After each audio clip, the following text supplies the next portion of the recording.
Mr. Who's a triple M, a double triple M. Look at that, Merle. A double triple M tonight There here can on only the be show. one. I know. But it is what it is, brother. It is what it is. All right. Moving on. We got about a minute here. A great way to support what we do on this show, everyone, is by hitting that subscribe button, giving us a thumbs up, ringing that bell, and, of course, telling your friends, sharing it all over your social media. The Super Chat is open. It's another way to say, hey, Dave, thanks for what you are doing on a nightly basis, and we're very thankful for everybody who continues to support us that way as well. Our website, spacedoutradio.com. Goes to the Great White North. Coming on up here with Merle. There we go. 15 seconds before we go. Spookles the Awesome Cat, you're looking lovely tonight. Ozzy's sister from Australia, how's tomorrow looking? Please give us an update to see if we are alive. Merle's in the chat room, and here we go, guys.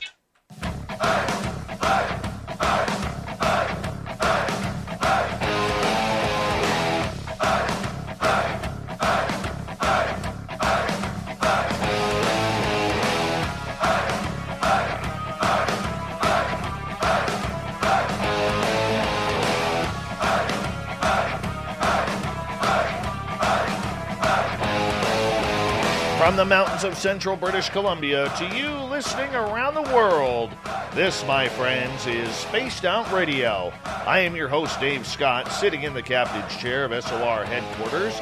We welcome you to tonight's show on our terrestrial affiliates around North America, digitally on TalkStream Live, Revolution Radio, and KPNL. All of our archives are free by going to youtube.com/Spaced Out Radio. Just do old Davey the favor, hit that subscribe button.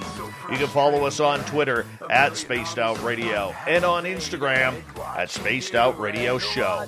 Our website is spacedoutradio.com, where we have a plethora of features for you, including rocking out to Bumblefoot and reading up on Captain Shirk's SOR Newswire. Tonight's show is brought to you by Chive Charities.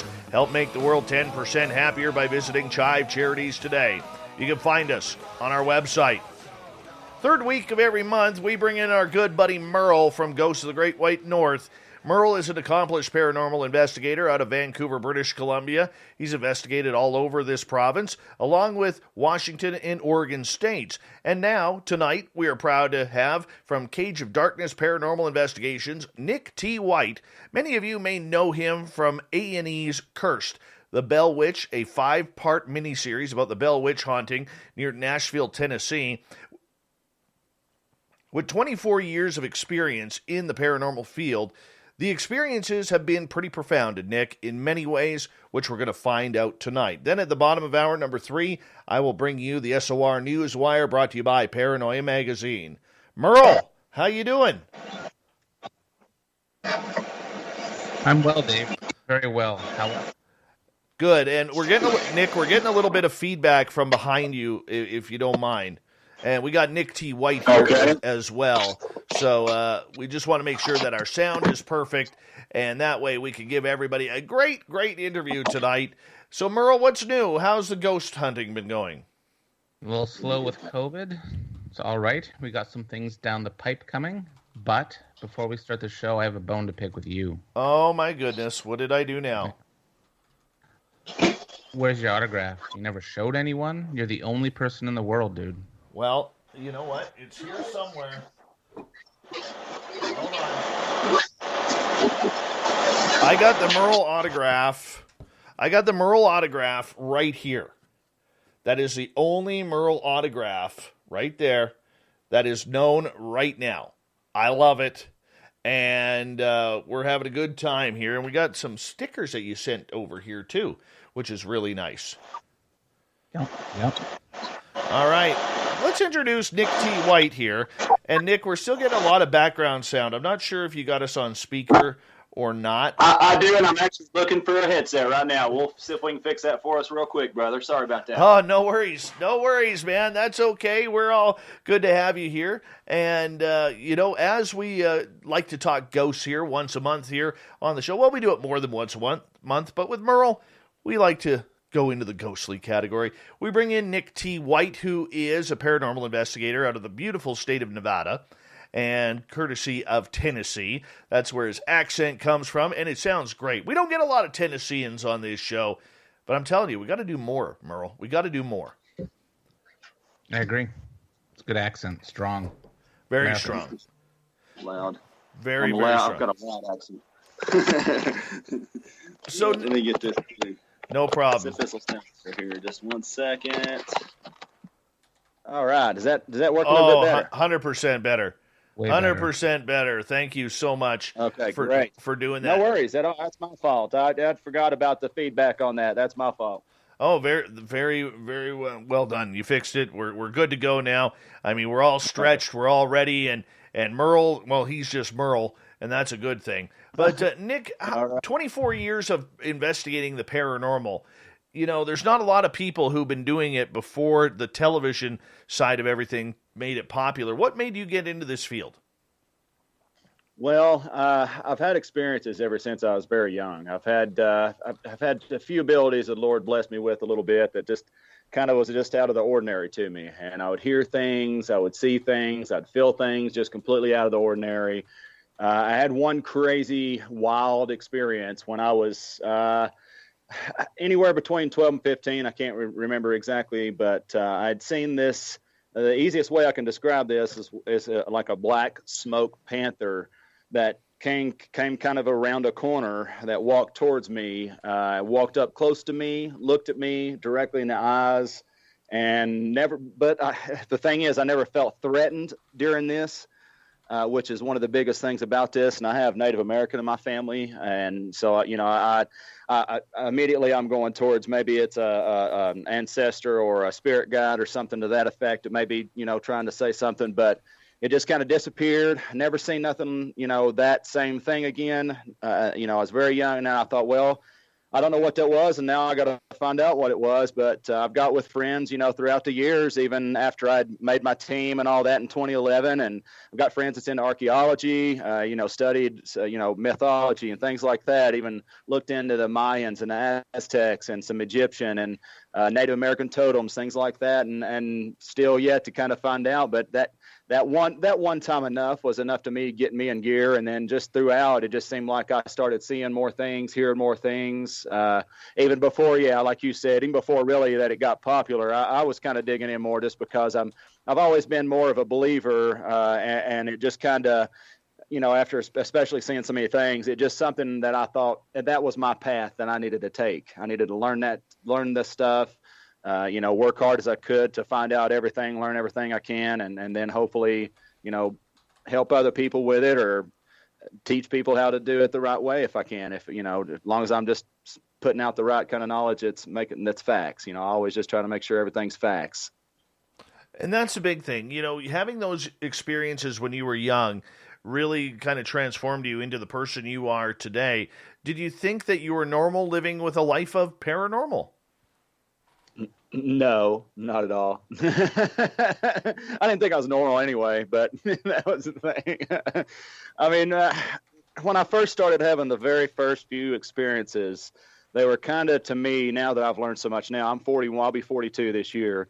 So, this was probably the experience I'm about to talk about, or the couple was around, I was about the 15, about that age. And I was hearing these things. To me, I think I was astral projecting, but I just don't know if that was particularly what I was doing or not. But I would hear this. It would always happen when I was laying down, and I was always calm, and I've always been kind of a calm person, except unless I'm in a, excited mood when I'm running around meeting people. If you've seen me at events, I'm kind of a little high strung when I'm in events, running around like crazy. But when it comes to like most of the time, even especially in an investigation, I try to stay really calm in most situations. And so it's just this one experience. I was laying down in bed, and this was in a small trailer where me and my parents had just recently moved to the Pigeon Forge area in Tennessee, and I felt kind of tingly, like like how if your foot is asleep or something like that.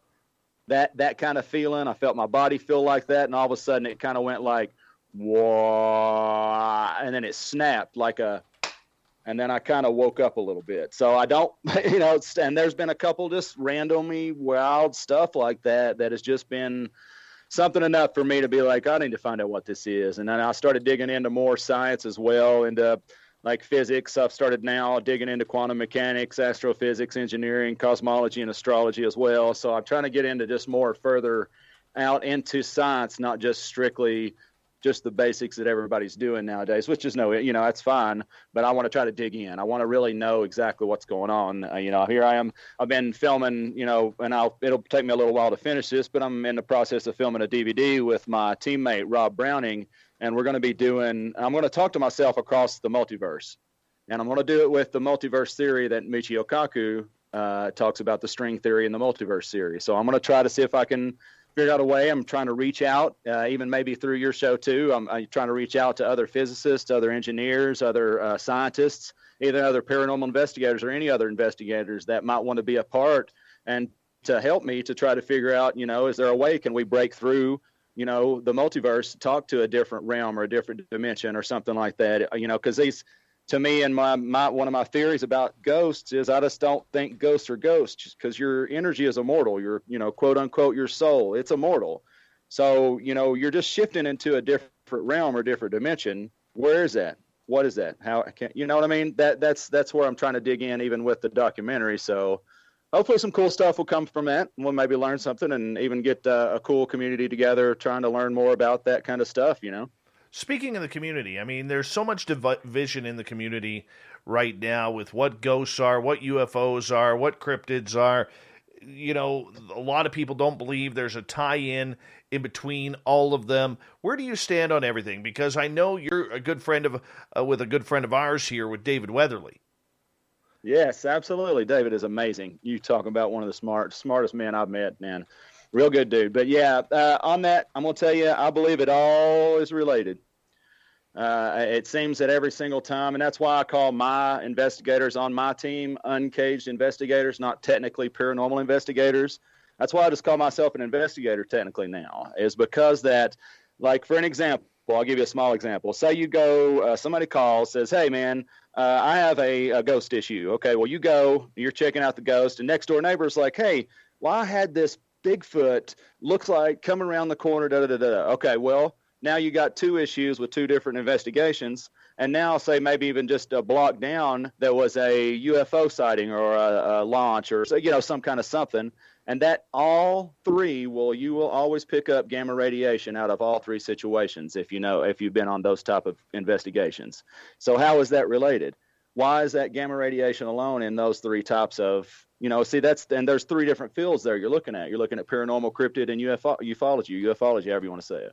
So, I mean, to me, if you don't learn as much as you can, like I'm saying, you just broaden your horizons out into these different styles of the engineerings and out your space stuff, your terrestrial stuff, your future stuff, your past stuff, anything that's got to do with history, anthropology about people themselves. Like you have to keep your mind completely open. If you close your mind to anything and stay with one person, what they say, or one book with what it says, or one thing with whatever, you're going to close yourself off to learning. Period, no matter what it is.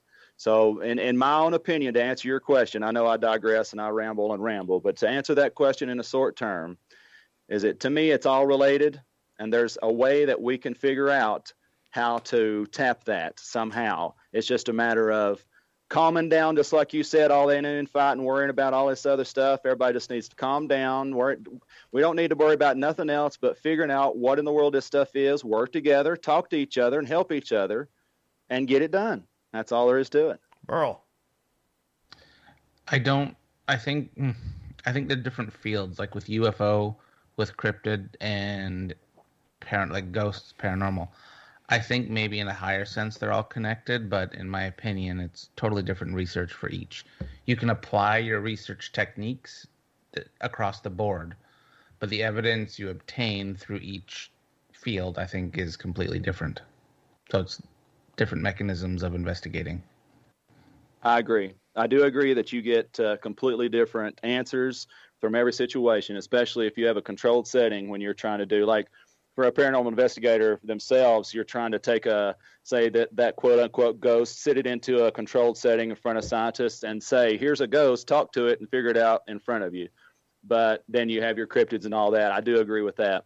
But being able to give yourself that opportunity to learn all those different fields opens up that where you have a natural muscle reaction. Like I was in martial arts for a good odd 16 years, and that's a muscle reaction. Fighting is a muscle reaction. To me, when you learn all this stuff, when you get out in the field, I was ex-military as well. So when you get out in the field, all your training, it's all about the training. It's always about training. Learn, learn, learn. So whenever you get out to that call, whatever that call may be, you'll be ready for it. You'll react to it. You won't have to think about it, and you'll get her done. I completely agree with you. Yes, I'm right with you, man. It's healthy to learn different tools in our field.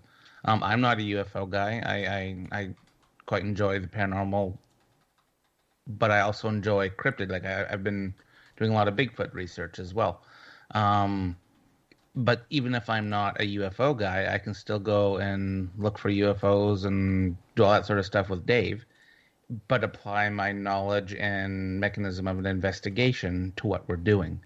And yeah, I think that's the best thing. Heck yeah.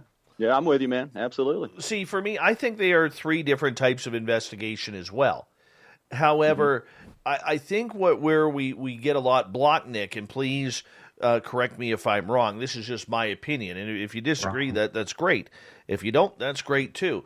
But somewhere way above that investigation, what we are doing here is where it all seems to tie in. And I think too many times we see, especially in the cryptid world, we see everybody calling, oh, well, this is a monkey, this is an ape, this is everything that isn't supernatural, when we haven't even solved the supernatural part or even investigated it. And I think what's happened is too many people are so focused on their area of, lack of a better term, expertise, that they're not looking at the bigger picture of how it all comes together in one point at some point. That's exactly what I mean. That's exactly what I mean right there. Yeah. I may have said it weird, but yes, you're right there. That's what I mean by that. That like there's there's a somewhere in there, there's a similarity, but it's just figuring out, wonder what that could be. The investigative process to me is very similar across the board. It's just a different evidence and what you're looking for. It's kind of like an outline, and you just put different things in it. Yeah, you've probably had a lot of more experience there in that area, right? Like more like cryptids in your area, or is it more paranormal? It all depends where you are. So where I am, it's very cryptid, lots of UFOs, lots of paranormal. And I should mention, which is really cool, you're in Reno. I'm up here almost halfway up British Columbia, and yet we share something very much in common, and that's the Gold Rush Trail. Oh, yeah. Yeah, absolutely. Right through Virginia City and all. Yeah. Right. Merle. Yeah, Gold Rush Trail's where it's at. So much history, so much murder. Getting to learn a lot of it. Yeah. It's wild, isn't it? All the pop-up towns that are no longer there, with all the people going up and down from basically Reno to Barkerville and beyond, even the way to the Klondike, up and down from the United States to Canada, dying, fighting, robbing each other, prostitution, you name it. And there's all that energy up and down this trail. It really, it's amazing though. If you speak about the Gold Rush Trail and the tie that we have together, Nick, it's amazing that out of all the television shows that are out there, here we had literally millions of people traveling this trail from California and Nevada all the way up right to the Klondike. And yet we have 0 television episodes on it. We have 0 people investigating this outside of, little cliques. You know what I'm saying? Like, it's amazing. Like, literally hundreds of thousands of people died in a short amount of years along this trail, violently at that. It's probably the most haunted trail in North America. And yet, nothing. Silence. It is. It kind of, it's stunned. I mean, just this whole area it stunned me. When I first came from Tennessee, we've got, don't get me wrong, we do have a lot of history there in Tennessee and the East Coast as well. But we'll be able to come out here, I mean, just to start off beginning to learn about Reno and how it got its start, and then get to go check out Carson City and, Kit Carson, starting that area, all that. Then we get up here and get to check out one of the most amazing places I've ever been in my entire life, which is Virginia City. And if you know anything about Westerns, you know all about Virginia City. Or if you know it about the silver, the Virginia City's silver alone stopped pretty much the Civil War. I mean, that's the kind of history that's up there. And then, you go all the way up straight, just like you just said. You've got trails going all the way straight up, all the way up North America, all the way up towards Canada and everything. And you get, just like you said, you get a few here and there, and some does a really good job on some of the history here and there. But there's not a lot of folks that's really digging into a lot more than just what's on the surface. Even myself, I've got locked in a little bit with Virginia City, learning about places up there. Of course, the first thing that brought me there was paranormal a little bit. But, man, when I got to walk around and talk to some of these folks up there and start learning about that area, like I talked to Dawn. She's she's the one that runs the Mackay Mansion. And she was telling, like Grant, the President Grant was through there. That kind of thing is going on, and nobody's really digging in further into that and talking about that stuff. So hopefully, I'm going to try to do that myself a little bit. Hopefully I can get to go on up through the trail, but right now I'm a little close here, so I'm going to try to dig into Virginia City. I've talked to a lot of folks, got to know a lot of folks. I feel like I'm at home there. I mean, I literally felt like when I walked in there, I felt like I'd been there before. I'd even met a past life guy. Go ahead. What's up? I was going to say, last summer I had a trip locked up for Virginia City and Reno and all through there, but then COVID ruins everything for us to go to the States. Right. Man, luckily now I think that even the governor here is going to open up stuff, so we're going to be able to have like events and things now. So I've talked to a few of the owners up there at the businesses, and I may be running some events through town and let folks actually get to have, a full experience. There's great folks up there that runs events, or not events, but like historical tours called Bats in the Belfry. Really nice folks. Yes. And I'm going to talk with them. Great people. And yeah. I'm going to talk with them, and maybe we'll be able to do some like real, like big deal stuff for the city, and have not just paranormal, but great historical things about the city as well. And kind of, because I mean, it went at its boom, there was more than 25,000 people that lived in this area. How there lives there now? Maybe 1,000, and it's like, and it's an amazing place, man.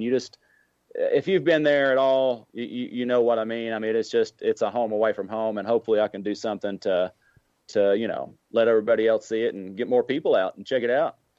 We got about 90 seconds to go here before we got to go to break at the bottom of the hour. Merle is here with Ghosts of the Great White North with our special guest, Nick T. White. When we come back from the break, and my throat has been cutting out all day long. And so I apologize if my voice isn't sounding properly tonight. But when we come back from the break, Nick, I want to find out how COVID over the last the last year and a half almost here has affected your investigation. Because I know up here, some people have been investigating, others have not. Others have complained about those who are investigating. And I want to know how it's affected you, because, I mean, this is something you take very seriously. It's something that is a huge part of what you do in your everyday life, and to have that ripped away because of COVID, even though you're not touching anything and you're not being around people when this happens, it is a little strange. It is a little strange when that goes on. But my friend, I'm going to get you to hold on. Merle, I'm going to get you to sit tight as well, if you don't mind, because you literally have overstepped your boundaries for the amount of words this first half hour. I sounded educated. You went over by about 16 words, Merle. You're on a word count, but we love you anyways, Merle. Thank you so much. Ghosts of the Great White North here on Spaced Out Radio, and man, we are loving it tonight. Merle from Ghosts of the Great White North and the Paranormal Road Trippers, probably the best investigator in Canada, if you ask me, and Nick T. White, all the way from Reno, Nevada.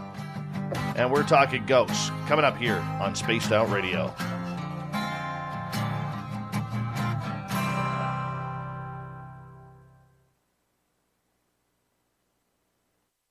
All right, we're clear, boys. We are clear. Right.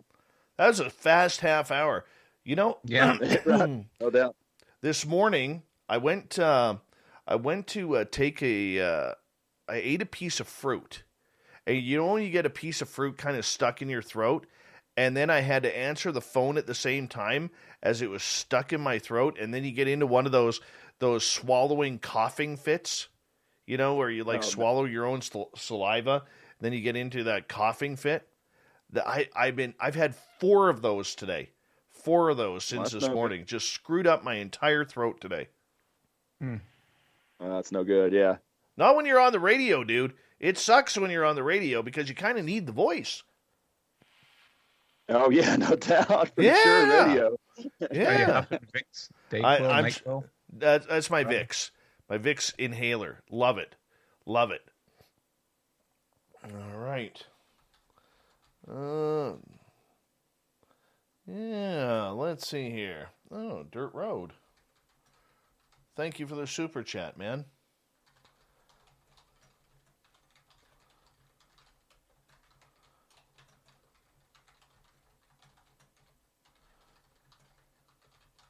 You guys can talk. I don't have to be the one talking. I'm the one with the sore throat. Merle, you got to bail me out here. Say something. I was God's waiting. sakes.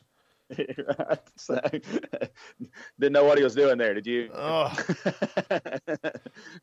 Me and Merle just kind of hanging on the wings, buddy. We didn't know what was happening.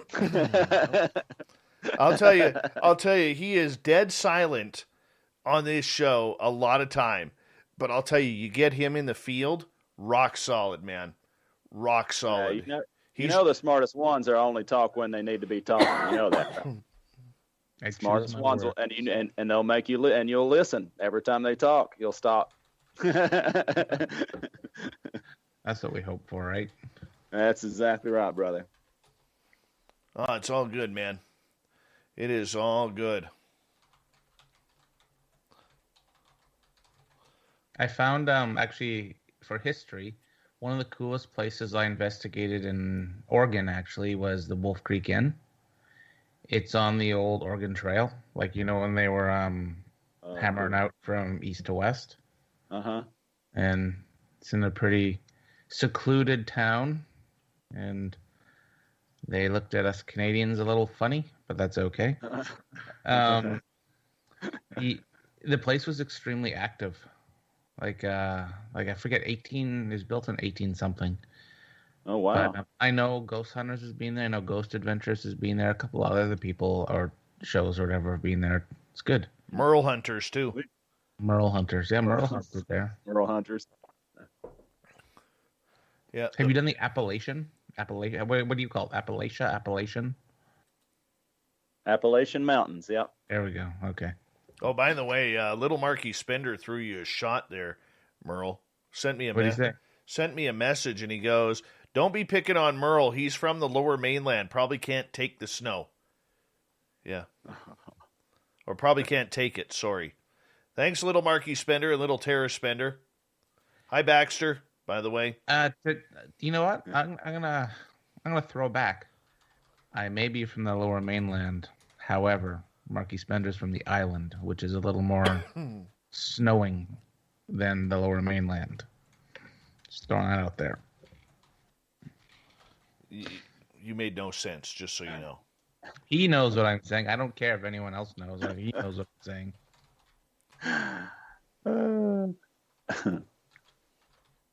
Oh, yeah. We like to have fun here, man.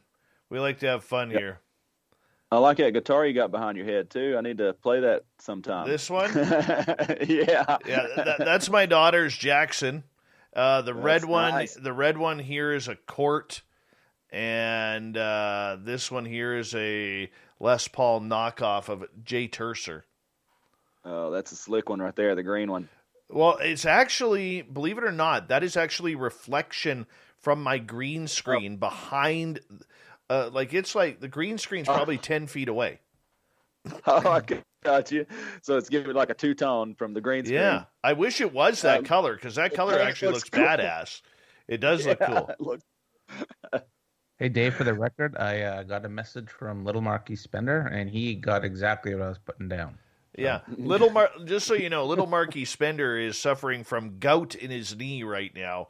He had gout surgery, and he likes his red meat, his red wine, and his glass of beer after a night at the logging pit. So lots of gout action there for him. And Mark, we hope your gout heals up pretty quick, buddy. We really do. Does he still roll hard in his reindeer onesie? The one with the fleece thing? Oh yeah. Okay, guys, Here we go.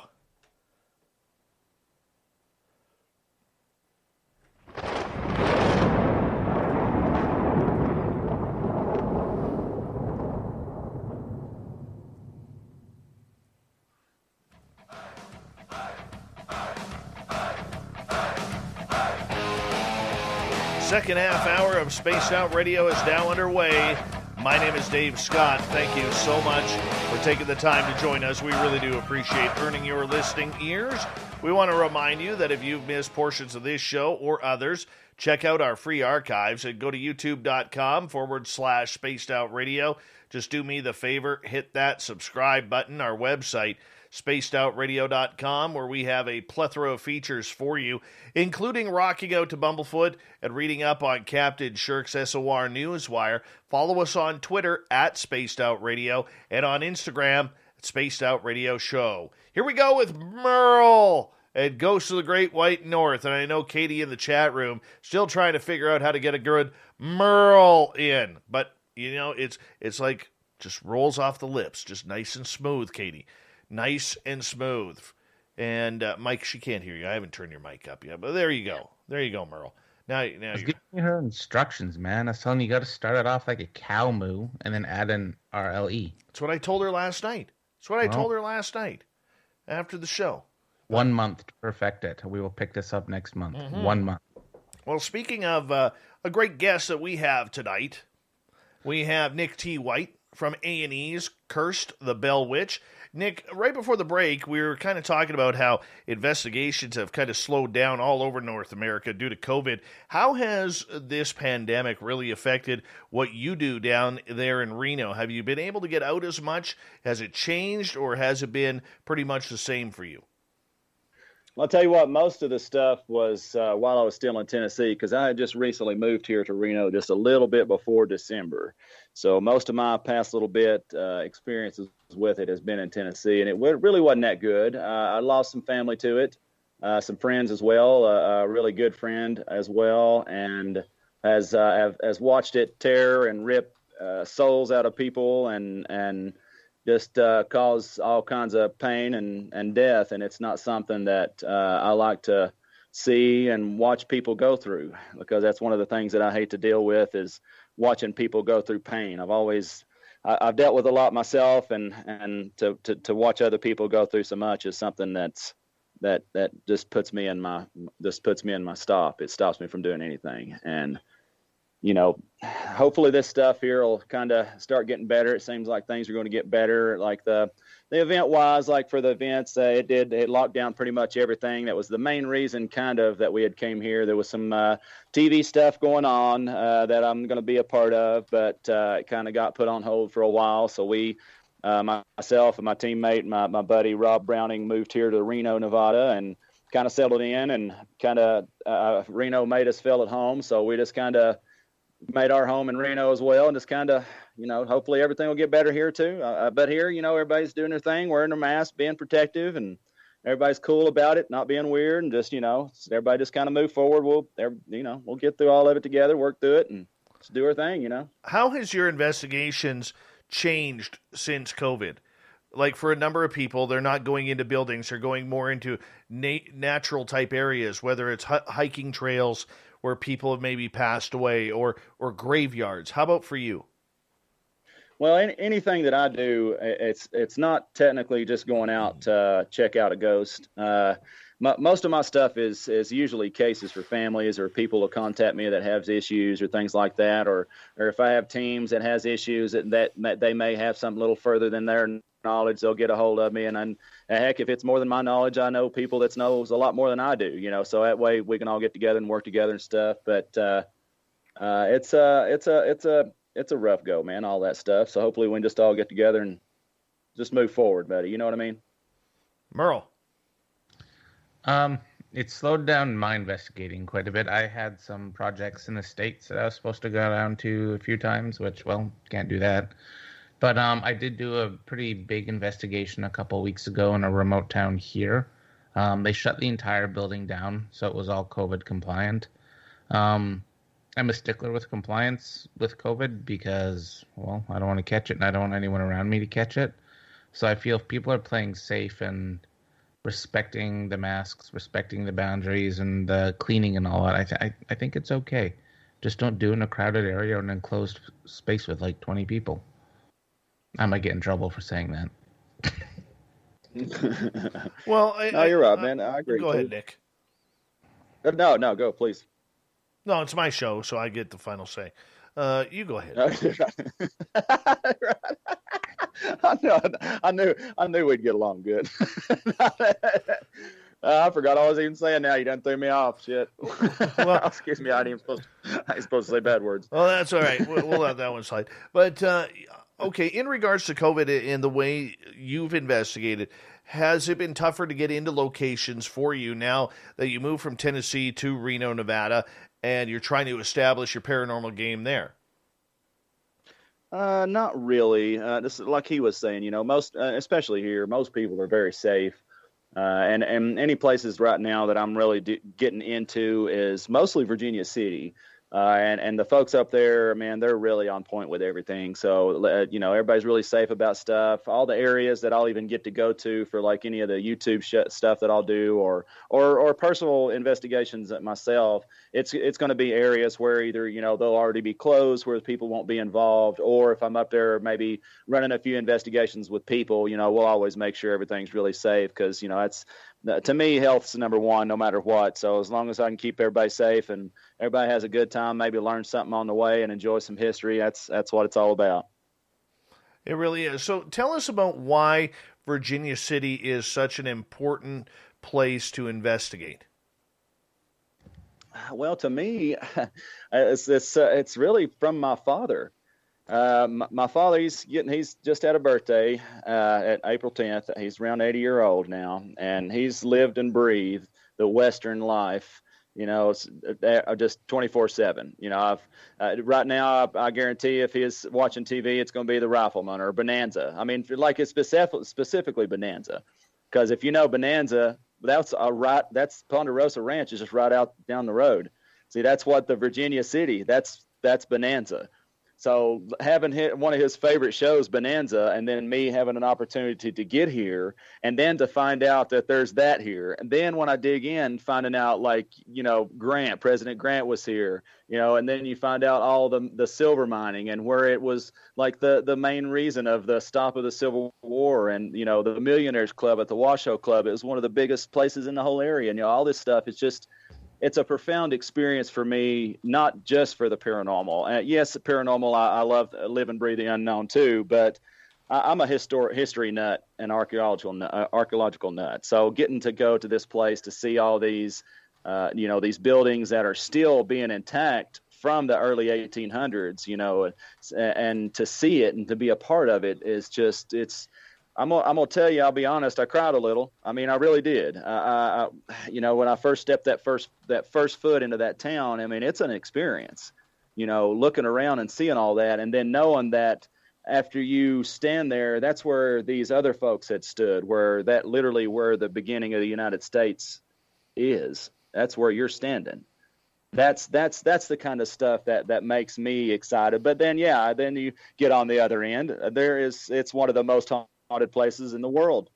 And it's, and every time I go up there, literally there's either a voice I can catch somewhere or I can get a reaction, but I tend to not go in and go crazy. I'm a very respectful person. My father taught me respect. My military taught me respect. Martial arts taught me respect. And I'm a respectful person. So when I walk anywhere I go, I'll just walk in and say, hey, my name is Nick. I'd love to talk to you. If you'd like to talk, cool. If you don't, let me know and I'll head on out. And I'll talk to them. I don't go in raising Cain, going crazy, doing none of that kind of stuff. And I felt like when I went to Virginia City, I know it sounds kind of weird, but I felt like I was kind of like in that, that cowboy moment, that Wild West moment where I felt like I needed to be respectful, walk in, talk to the people, let them know that I was a respectful person. I was there to be a part of the town, to get everybody else out in the world to know there's more than just ghosts in Virginia City. There's amazing people and history that's been there since the early 1800s, and there's more room up in Virginia City for people to move and to make that thing grow again back to what it used to be. I mean, it was a huge boom. And once the silver boom went out, I mean, it went down to nothing. It went down almost 100 people, I think, who lived there right after the silver mining stuff went out. So, I mean, that's, to be able to be a part to maybe even, like, I'm not saying I'm anybody. I'm not nobody, but if my little bitty part can help Virginia City to get back anywhere close to what it was, or to get the people to, to get some eyes on them, or those businesses through there, some amazing business. I got this cool little hat. I don't know if you've seen my recent, if you guys follow me on Twitter, I took a picture of it. I got a hat from this really amazing place called Old Red Garter. And you'll listen to this story right here. This is what gets me with that. That whole place burnt in 1875. A big fire, the Great Fire of 1875, burnt down the whole of Virginia City except for a few single buildings, and one of them was this place. They took the third building of that and made another building and then built off of that. And so there's remnants of this original place still there, and these people are still there. So, that's amazing, isn't it? Just that kind of history, and to be a part of that kind of stuff, and that's what it draws me there. And then it's haunted as crap. so that's definitely a good time. But yeah, for sure, buddy. I'm the same way. I totally geek out on the history and all, like, the old buildings from the 1800s and that. And then for me, a lot of times the ghost hunting or paranormal investigation is like secondary. I'm like, oh, we have to go do that now in some of these places, because you just want to keep looking at all of the old buildings that are intact, and it's like a time capsule. I wish I lived back then. Yeah. But Mike, that also brings up a good point, though, and either of you could respond here. But when it comes to the paranormal, we always talk about a lot of the issues that we hear going on in the paranormal, and I think one of them is the fact that a lot of ghost hunters out there, being weekend warriors that they are, whether they're in British Columbia, whether they're in Florida, it doesn't matter where they are, they're only interested in getting to that location, grabbing the gear, learning one or 2 points, the famous show me the hot spots that we've seen on TV all the time, show us the hot spots, instead of actually delving into what is the cause and effect of everything. Why do you think, Nick, that we aren't getting more into that cause and effect towards the hauntings? Reiterate that question for me a little bit. Well, just in regards to the history, okay? Mm-hmm. Because a lot of these teams go to a location, they're all about, let's just get our gear, let's go investigate, let's try and get some EVPs or get the cameras set up. And they're not doing much with the history. Okay, I feel you. I understand. Kind of like you have your different classes of investigators. Like, really, to me, and there's no issues with that, because some people like to go out and get a thrill. Heck, that's how I started. I was trying to get just to get the experience and feel it and understand it and see it. And then you have some that digs in a little further, and then you have they have all kinds of different. I love all of it. Because to me, anybody that's interested in this kind of stuff like I am is a great friend of mine, because I will sit down and talk to anybody about it at any time. And if you know me from before this, I'll just talk your ear off. And heck, you probably heard me enough tonight, you'll know that. How about you, Merle? For me, I have 3 locations already locked up and good to go for the summertime this year. And they're all historic places. They're all from the 1800s. And you know what? I could tell you everything about every building in there, because I think it's very important for any location. It doesn't matter if you're going to a McDonald's to investigate or an 1800s building. And the reason I use that comparison is because what was at that McDonald's before? Was it a different building? How old is that building? What was the property before? I feel if you're going to go do a paranormal investigation, you need to dive into the history. You need to figure out all the dramas that happened back in the day, all of the players of the towns, and that's who you try and communicate with, because if they're the main players of the town, they're definitely going to be the main players of the town in the afterlife as well. You can't just go there, bring your K2 out and get a hit on it and think you found the demon, and then plaster it all over YouTube and say you're the king of that town. That's not how it works. I completely second that, buddy. That's Rob Browning. I talk about him a lot. He's my researcher, and one of the best things about having a researcher is just like you just said. When you're going to these specific areas, you've got this knowledge. You're ready. You have everything possible that you can think of just to have that. Just like I was mentioning earlier, that muscle reaction. Because it's great to learn as much. And plus, like you just said, I'm right there with you. I'm a history nut, man. And when I get to dig into some of that stuff and just like I was talking about the Virginia City stuff, man, I'll cry. Like, I'll bawl out talking about some of this stuff, just how amazing it's some of this stuff is. And these locations, like some I've been, like the Penhurst Asylum, that was a crazy place, learning some of that kind of stuff. Wheatlands Plantation in Sevierville, that was an amazing place, learning stuff about there. And then getting here to some of these locations and learning the history. It's learning that Alexander Graham Bell actually installed the phone in the Mackay Mansion. I was like, wow. What was the number? 2? Or 3? Or 3.5. That's wild that, that's the kind of history that's there. And it's just like, man, that's something. But yeah, to learn that, and as well as what he said, what Merle said, it's good to know that kind of stuff, because to be able to talk or to bring out some of these entities or spirits or people, it's good to know what's going on with them. Like where I'm ex-military, if I'm going in, like for an example, I talk about the Mackay Mansion a lot because I'm going to go up there and do a little bit of stuff there. And there's a colonel there, and he likes to sit down on the table where Ulysses S. Grant and the group, where they had a lot of meetings and things. And first thing I thought of, as I am, I like to go to the top and be respectful and let them know I'm there. So that's where I'm going to go. I'm going to sit down with the colonel. First thing we'll say is, "Hi, Colonel. My name's Nick. I'm ex-military, so I will show you as much respect as possible. If there's anything I can do to, we can talk. I just talk to them just like they were coming into my own house. If somebody's coming into your house, how you want them to talk to you. That's it. If you want to come in there, if they immediately, yeah, right. If they come in there and start be like, hey, make a noise. Hey, knock on this. Well, why? Who the hell are you to tell me this? So if you go in, talk really nice, talk just like you're talking to anybody, man, you'll get so much more reaction and you'll get them to learn your name. Man, I've went to places that they will remember my name and actually say my name when I'm gone, just to see if I can come back around and just say hi to them. And I love that, because to me, one of my main theories is nobody's stuck. They go to where they want to go. They will go where they're comfortable, where they may have been comfortable. That's where they want to go. So if they're somewhere and saying, hey, where's Nick? I says, what? Apparently he's comfortable with me coming by and hanging out and talking to him. So, yeah, man, it's a good time. You and Merle can hang out when that happens. Hey, we've got about 6 minutes here before we have to go to break at the top of the hour here. Ghosts of the Great White North with Merle and Nick T. White joining us as our special guest. Nick, do you have a story that really... normally people always ask, what's your spookiest story? What's the funniest ghost story that you have that you can share with us? Funniest? Okay. That I have never had anybody ask me that, so that is a great question. Let me run it through. The funniest.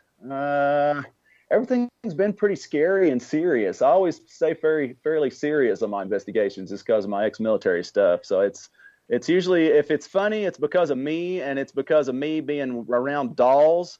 Man, I know it's a thing with a lot of people, but man, me and dolls just don't mix a lot. So I tend to kind of come around the corner and there's a doll. I'm going to squeal a tad, but then I'll just come back around the corner and try to fight it. So, it might get me a second, but man, I'm coming back after that thing. So, hey, that's the only thing I could think of. Maybe it's just me, just kind of some of that silliness, just the way I am.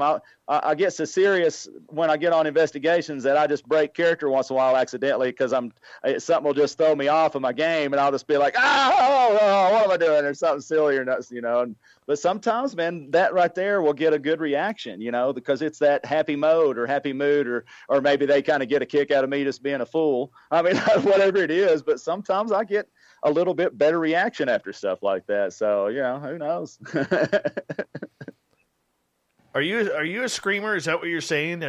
Like Ross, like our buddy Ross Allison, that, he walks in there, he's got, Eye of the Tiger, playing in the background, getting ready to go fight the ghost. He's got the Zoolander walk going on, and the minute something happens, it's screaming his head off. No. Come on, admit it, buddy. Admit it, Nick. No. I feel you. No. It's no. You won't catch me doing that. I'm usually the one that'll bow up and like get into like this fighting stance accidentally, and then I'm out like, and then usually it's my buddy saying, "What are you gonna punch? It's air." So that's what it usually is. The little gets I like that is when I'm around them blame dolls or friggin' clowns or something like that. I hate them dolls, man. They just every time you walk around and they look at you. And they just kept staring. You go around the corner and they're still looking at it. And then you peep around the corner back at you, and then they're still staring at you. What is it about these dolls, man? They're always watching. Merle was actually a couple of years ago almost killed by a doll. Oh, no good. You tell the story, Dave. It's your turn this time. Well, I didn't experience it. Merle, you got to speak this half hour. You're under quota for words. Dude, I've spoken lots. Fine, I'll tell the story. It was in 2015. 3 minutes. 3 minutes? Oh, boy. Okay, that'll be easy. I was with a team in 2015. We were up at a Quesnel Museum, which is about an hour north of Dave. And there's a doll there called Mandy. We call her Mandy the Haunted Doll. Her name's Mandy. She has conflicting stories. Some say she was found in an abandoned building. Some say she was donated from a family. This was a time where I'm like, yeah, haunted dolls are cool and all, but I don't think they can do anything to you. One of the investigators, he just started staring at this doll and wouldn't look away for a good 10 minutes. Snapping around, like abrasively snapping around his head, his ears, his eyes, wouldn't blink, wouldn't do anything. And then 10 minutes goes by and he breaks, and he's white as a ghost, no pun intended, and then runs outside and pukes all over the parking lot there. And he says he didn't know what happened. He just tranced out. And then right before we were about to start our investigation, I'm like, all right, guys, I'm just going to go out and grab a snack, and then we'll do our thing.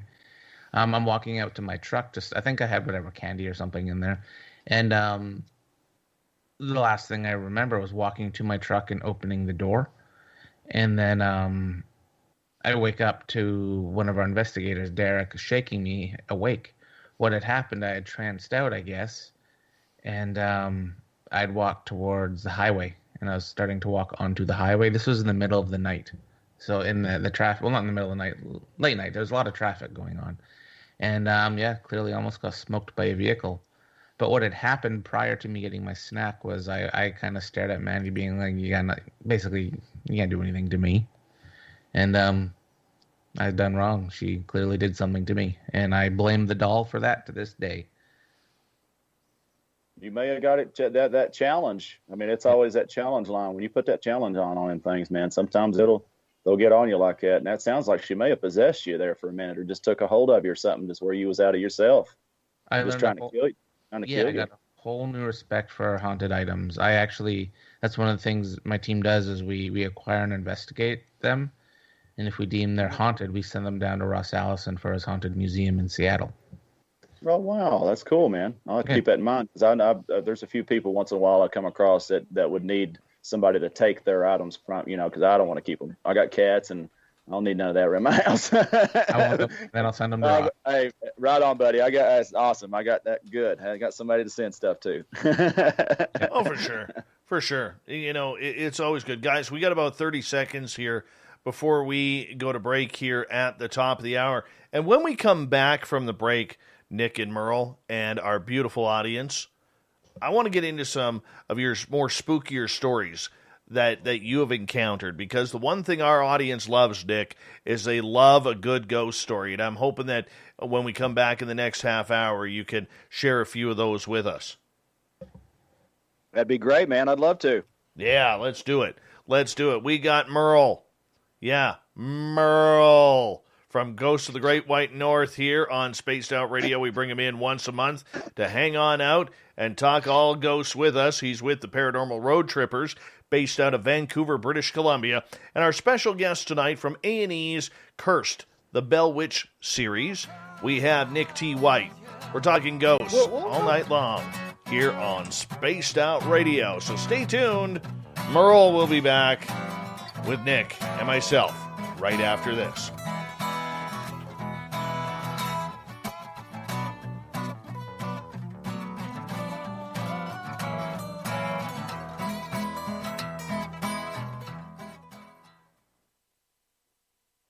Good stuff. All right. Good stuff, man. I'm glad you had me on, man. It's a good time. You guys are awesome. Hey, thanks, man. I'm glad you're having a good time. You guys chat away. I'm going to go let the dogs out. And remember, YouTube can hear you.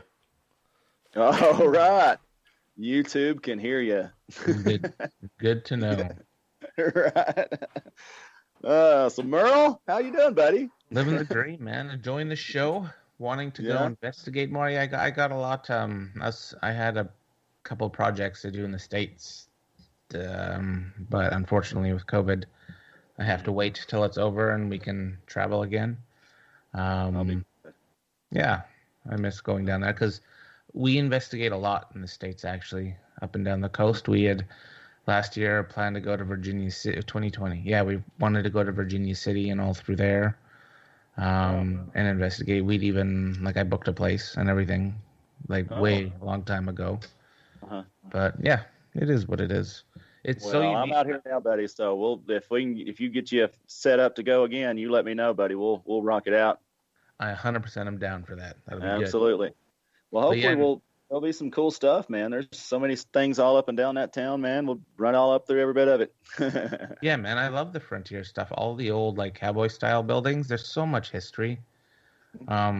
I just wish a lot of people would, because that's what I do. I lean on the history before even the paranormal aspect. Obviously, I look for, you type into Google haunted locations and whatnot, but I really only bite on them if they have really good history.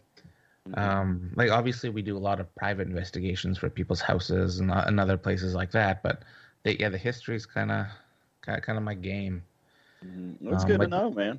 Yeah, we have there's a place called Sandon, British Columbia up here. It's an old silver mining town from the 1800s, and all that's left are 3 buildings. Wow. And it used to be a giant, thriving with thousands of people. And we investigated there last year, and we're going to go back this year. But it's kind of neat seeing all these towns. There's another one called Granite Creek. This is again in British Columbia. And it was an old silver mining town. Thousands of people. There were multiple bordellos, pubs, hotels, all the big frontier style town. Yeah. All gone. There's 3 little broken buildings. And it's just, it blows my mind seeing these towns of what it once was to what it is now. Mm-hmm. But I feel you can feel the energy there. It's bigger than what it looks like. Yeah, it's awesome. The energy, yes, for sure, absolutely. I was looking into, there was one Bodie, California, that's close. That was one like that's got a few little bitty small ghost town areas in that, to where it was still part of a lot of this stuff with the gold stuff and everything. And then there's I just went to a little fort that's right down from here called Fort Churchill. That was in around that same time. So there's a lot of really cool stuff like that around here that hopefully I'll be able to get some good videos on, even just for the history alone, because that's mainly, like you say. I mean, I like to look for that now, especially because to me, everybody already knows there's ghosts, but they also want to know what is going on and why, what they did, or even what their life was about. That's you kind of want to know that too. When you go into, say, you're sitting down in an investigation, you want to know what their life was about, how you're going to relate to it. How are you going to sit down and talk to them and say, I don't know, you liked coffee, maybe they liked coffee when they sat down and every morning or something, be like, hey man, I like to sit down and drink some coffee in the mornings too. Let's hang out. I don't Absolutely. know, you know what I mean? Yeah. So yeah, man, it helps out a lot. I agree with that. It's not about the knock 3 times if you're here. It's right. The more meaty questions I like to. No doubt. I get 1 or 2 good little the reaction questions, at least to get an intelligent reaction, and then once it's there, shoot, I dig you right in then, and then they just might as well just start answering some crazy questions then. I agree. I do ask the basic questions for fun though. Oh, he's got it. Dude, that's not my signature. You're already forging. That didn't take long. Oh, your signature is sitting beautifully in here, man. Okay. Sitting beautifully in here. Okay. Oh yeah, we like a good autograph here every now and again. We do, stuff, buddy. We got about 2 else. minutes, boys. I was just Cool, man. I'm ready. Reading the chat here. Eastern Washington is also on my list. There's about 4 or 5 places. As Katie was saying on the chat, I'll go to Eastern Washington. It's on the list. By the way, Duke from World Bigfoot Radio says, Merle. Everyone says Merle. Off-World Adam, cattle. good to see you. Let's see here. Raztaz, thanks for coming on in. Oh, hey, Clam. It's Izaza. How are you? Geez, we're sitting at 119 people right now. Merle, we may have a new record for you. Before we... it was 121. Yeah, it was. All right, let's give a big shout-out right now to everybody who has donated to the Super Chat tonight. Mr. Catfish ×2, Nikki Starr, Ibarada in Singapore, The Dirt Road, Fapster, and Ken in Texas. Thank you so much for supporting Spaced Out Radio. We really do appreciate your generosity. A great way to also support this show is if you're brand new, hit that subscribe button. We really appreciate it. We just passed 11,200 just today. We're at 11,217 subscribers as we continue to build on up here, and we appreciate it. And don't forget to ring that bell, as we are live every Monday through Friday night here, starting at 9 p.m. Pacific, midnight Eastern. We are about 15 seconds away from hanging on out and restarting with Nick and Merle here on Ghosts of the Great White North. We got a great audience tonight. Thank you, everyone, for tuning us on in. Robert Dixon, good to see you. Thanks for joining us. Spookles the Awesome Cat. Here we go. You're listening to Spaced Out Radio with Dave Scott. Follow Dave on Twitter at Spaced Out Radio and on Facebook, Spaced Out Radio Show. Hour number 2 of Spaced Out Radio is now underway. Thank you so much for joining us. My name is Dave Scott, and we really do appreciate you listening on in for a night of ghouls, goblins, and ghosts. We want to say thank you to everyone tuned on in on our terrestrial affiliates around North America, digitally on TalkStream Live, Revolution Radio, and KPNL. All of our archives are free by going to youtube.com/Spaced Out Radio. Just do old Davey the favor, hit that subscribe button. The Desert Clam has set the password for tonight in the SOR Space Travelers Club. Redappertization. Redappertization is your password. Use it wisely, space travelers, as the Clam sets a password each and every night right here on Spaced Out Radio. Our website is spacedoutradio.com, where we have a plethora of features for you, including rocking out to Bumblefoot and reading up on Captain Shirk's SOR Newswire. Follow us on Twitter at Spaced Out Radio and on Instagram at Spaced Out Radio Show. We continue on tonight with Ghosts of the Great White North from the Paranormal Road Trippers. My good co-host, probably the best paranormal investigator across Canada. We got Merle here, and joining us from A&E's Curse, the Bell Witch Show, we have Nick T. White, who's now stationed out of Reno, Nevada. Gentlemen, welcome back to the show. Thank you, buddy. Thanks, Dave. So I just got a quick question for you. Been thinking about this. Since you have all your fans calling me Merle. Yes. Katy Perry calls her fans kitty cats. Yeah. And Lady Gaga calls them little monsters. So can I call the people that call me Merle? I could call them my herd. The Merle herd. Because, you know, The like the Merle moo. herd. Get it? See Love what I it. did there? No, not at all. Oh, come on. I don't get it. I'm not I'm gonna, with it. You know, I'm with you, man. the Oh, Merle yeah, I'm moo. with you. A herd of cattle. Oh, yeah. I get that now. That works for me. Merle, speaking of questions, Tristan has a question for you. And, Nick, we'll get you to follow up with your answer right after this. Tristan is asking, Merle, what's your most chilling ghost encounter that you've found historical evidence upon research? Well, in 2015, I was in a town called Barkerville, and March to be exact, and there was still a lot of snow on the ground. And I was with a previous team, and we were in one of the Tong buildings. So the Tong were Chinese immigrants working on the mines, the railroads, and all the gold claims at the time, back in the 1800s. And it was myself and another investigator. I was filming him while he was asking EVP questions and whatnot. And we went into the part where they eat, like the kitchen area, a common room. And he said, "Are any of you people in here?" And in my mind, I'm like, "Oh, you can't say that like that nowadays." And all of a sudden, he's like, "Dude, it's getting cold in here, colder than how it's been." And then he said how he just felt like he walked through cobwebs.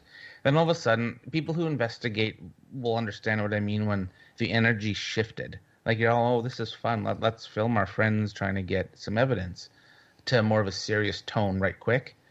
And all of a sudden, he started to freak out and flail his arms, flail his body, saying his back was burning. And then he ran outside like a bat out of hell. And then he left me kind of alone in there. And I go follow him outside, and then I turn the light on my camera. And he had already taken his shirt off, started to take almost off, and he had 3 giant scratches on his back. And the more eerie, scary part of that is they were fresh scratches. And you know when you accidentally scratch yourself on a berry bush or whatnot, you can see the bump raising of where you've made your skin angry. It was like 3 10-inch long scratches on his back, and you can just see them raising from irritation.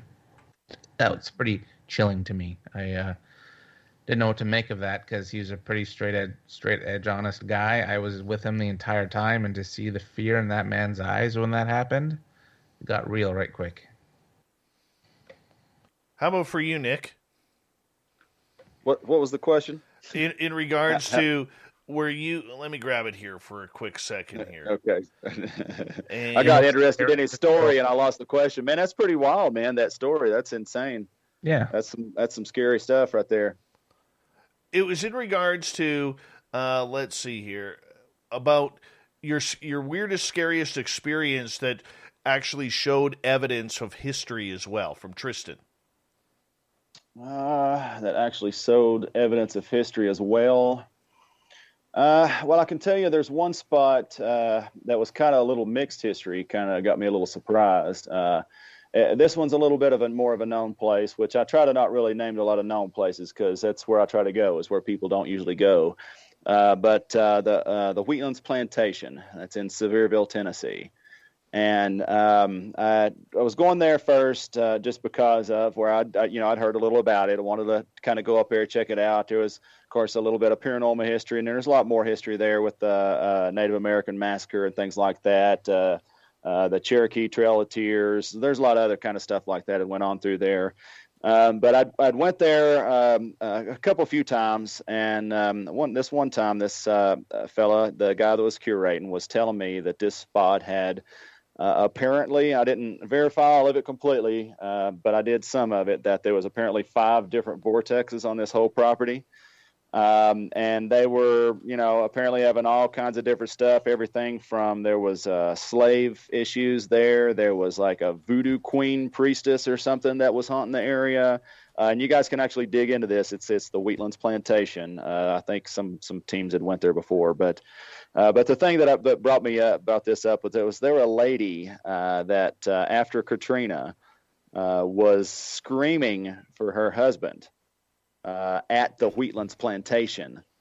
That was to do with this Katrina. There was questions that was involved that was seeing. This is what even got even more me thinking about the Einstein-Rosen bridge, the wormhole, and trying to dig into more of the multiverse and stuff, because you got something like this, this lady that had died in Katrina that is in a completely different area, that is trying to find her husband that apparently had died in the same area, that's not even in the same area anymore. That kind of stuff, it's a little surprising. Now, I can tell you something, seeing that to me, it was a little bit of a history, because it kind of got me more digging into, like, how in the world is somebody from Katrina or any of that other stuff. Like, there's a lot more at Wheatlands Plantation. I really, really wish I could have dug into that, because the fellows that had owned it before had to let it go. And then I think somebody like lives in it now, which I have no idea how, because there's like dogs that haunts the area. Like, somebody had visited the area and took off, and then, like, say 2 or 3 hours down the road, they called back to the place and told the fellas that she had a dog or like something like panting in her back seat, like And she had no dog or nothing like that. And she was like, "Well, I think your ghost dog came with me." And he literally called the dog by name, and this thing started scratching around in the kitchen back where he was, and it was gone out of her seat. Things like that. That's what gets me. I'm like, dude, how does that even happen? Like that kind of stuff. Now, something scary. When I was younger, this is one of the scariest moments that I've ever had. When I was younger, me and my best friend used to walk around the railroad tracks a lot when we lived in near Nashville, near Smyrna, Tennessee. And there was this warehouse that was abandoned for a long time, and there was residential right beside of it, people hearing things and having issues, stuff like that. But there's no electricity, nothing like that, nowhere, nothing. Nobody even went to this place in, I don't know, probably 50 years or more, at least 50 years or more. And apparently somebody had recently, before we even went over there was like some pushing or some kind of stuff, people getting attacked, things like that. Started having more issues and stuff. This is kind of when I kind of got more of that protective mode into the paranormal field than just kind of looking around for stuff. And we got in there, and I mean, I don't jump on the demon train very easily. And I don't really know even if this was what that was, but I'm going to tell you it's something pretty blame evil that was enough to have me perked up pretty well and had my butthole puckered ready to rock. So I got back in the back of this warehouse, and it's this back room. There's no lights. It's kind of like a cubicle, just shut off, one door, all that in the back room. So here I am doing like I am. I'll go in anywhere. I don't care. I'm not scared. I'll go into whatever. So here I am by myself in the back of the warehouse. My buddy's outside. So I stand up next to the wall because I always try to put something behind my back. I don't know if that's just natural reaction or military, but I always try to put something on my back so I know something ain't getting me. Next thing I know, I start hearing little cracks, crinkles, whatever in the floor, kind of walking towards me a little bit. I kind of spoke out, asked a few questions. I can't tell you what I asked. I can't remember, so I don't want to tell you. Probably to the effect of, is something there, or something, what's there, things like that. Once it got a little bit closer, it was probably a good foot away from my face. And easy way to describe it, when a horse does this kind of like a, like that kind of thing, it was like that kind of breathing on my face, and I felt the air from it and literally looked into something in the eyes that was, I could see through red. No, I couldn't see no figure, no nothing, just see through reddish kind of stuff, breathing on my face. Had me scared, just, scared. I was about to cuss again, but just really scared. So next thing I know, the only thing I knew what to do, even at that time, I said, Lord, help me. I need help out of this situation. I don't know what to do.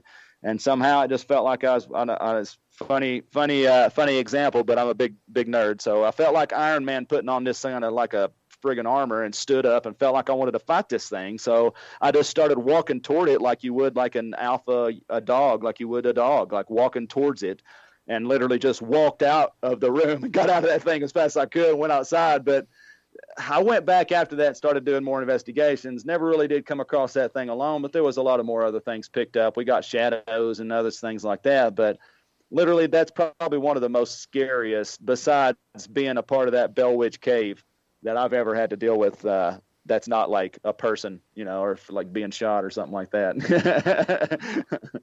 For those of us who don't know about the Bell Witch, I would love for you to explain the history of this really eerie tale. I can tell you a little bit because there's so many different theories out there. I can tell you what I've learned and my theory on it and the few things that I've learned. My own experience, what I've learned is the few theories that sound more plausible.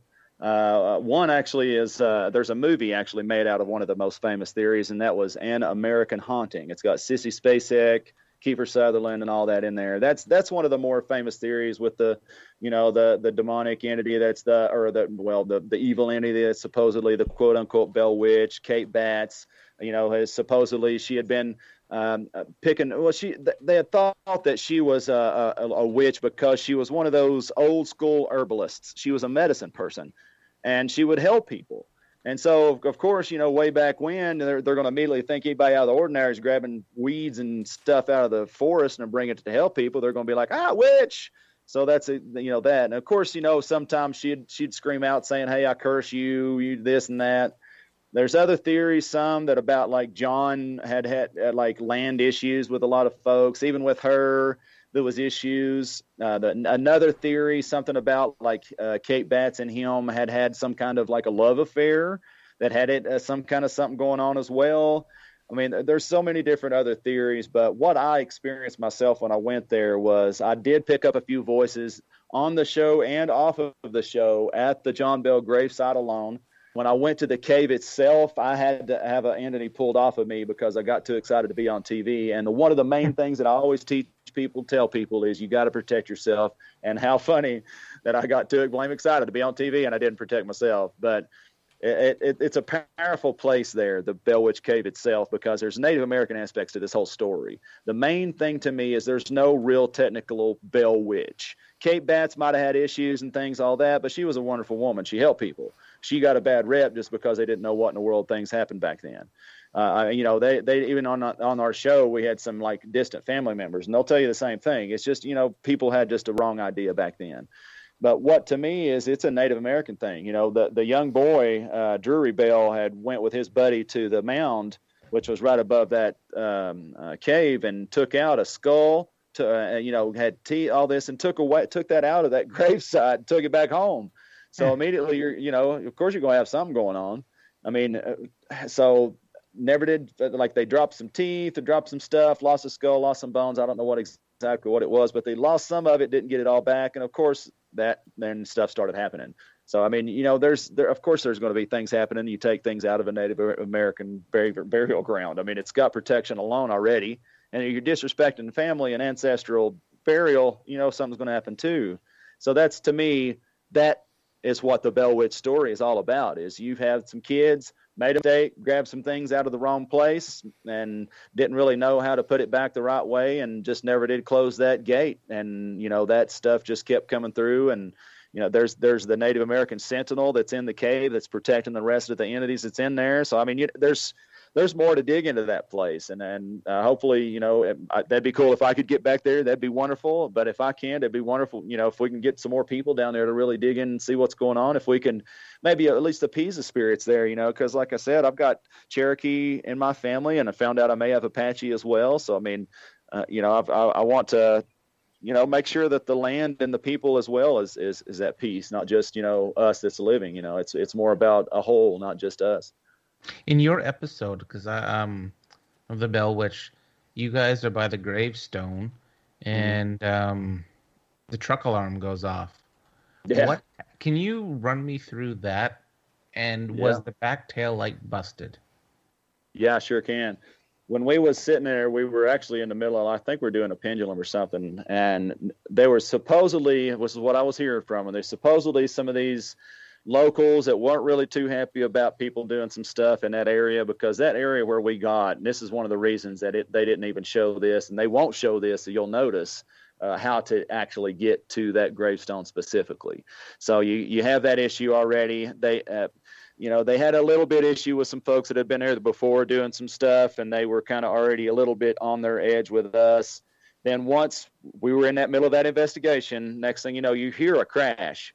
And then all of a sudden, and then you hear, wah, wah, and then it's it. I mean, then you literally see, the only thing that it didn't show that you didn't see is once we finally got up there, I kind of come around the corner and I saw where all that stuff was laying, broke down. And then I just kind of let them know. And we just kind of ended up cleaning up and taking off, get out of there as quick as we could. But I mean, it's the kind, it's not really down in anybody. Sometimes people are very protective over stuff, and some things don't really need to be, trampled by a lot of people. So, I understand. I don't have no issue with that. They didn't hurt us. They didn't hurt no person. I mean, if somebody wants to break a tail light, it's fine. As long as they didn't hurt nobody down there. And, I mean, you got 3 military guys down there, so I'm sure they wouldn't have bothered us too much. But, but yeah, it was pretty wild, man. It was a weird experience because, I mean, we're down there just trying to, do our thing, do some filming, learn some stuff, have a good time, talk to some ghosts and stuff. And then you get this kind of more of a realistic aspect of something. Now you got to put your ears up a little bit for some more dangerous things.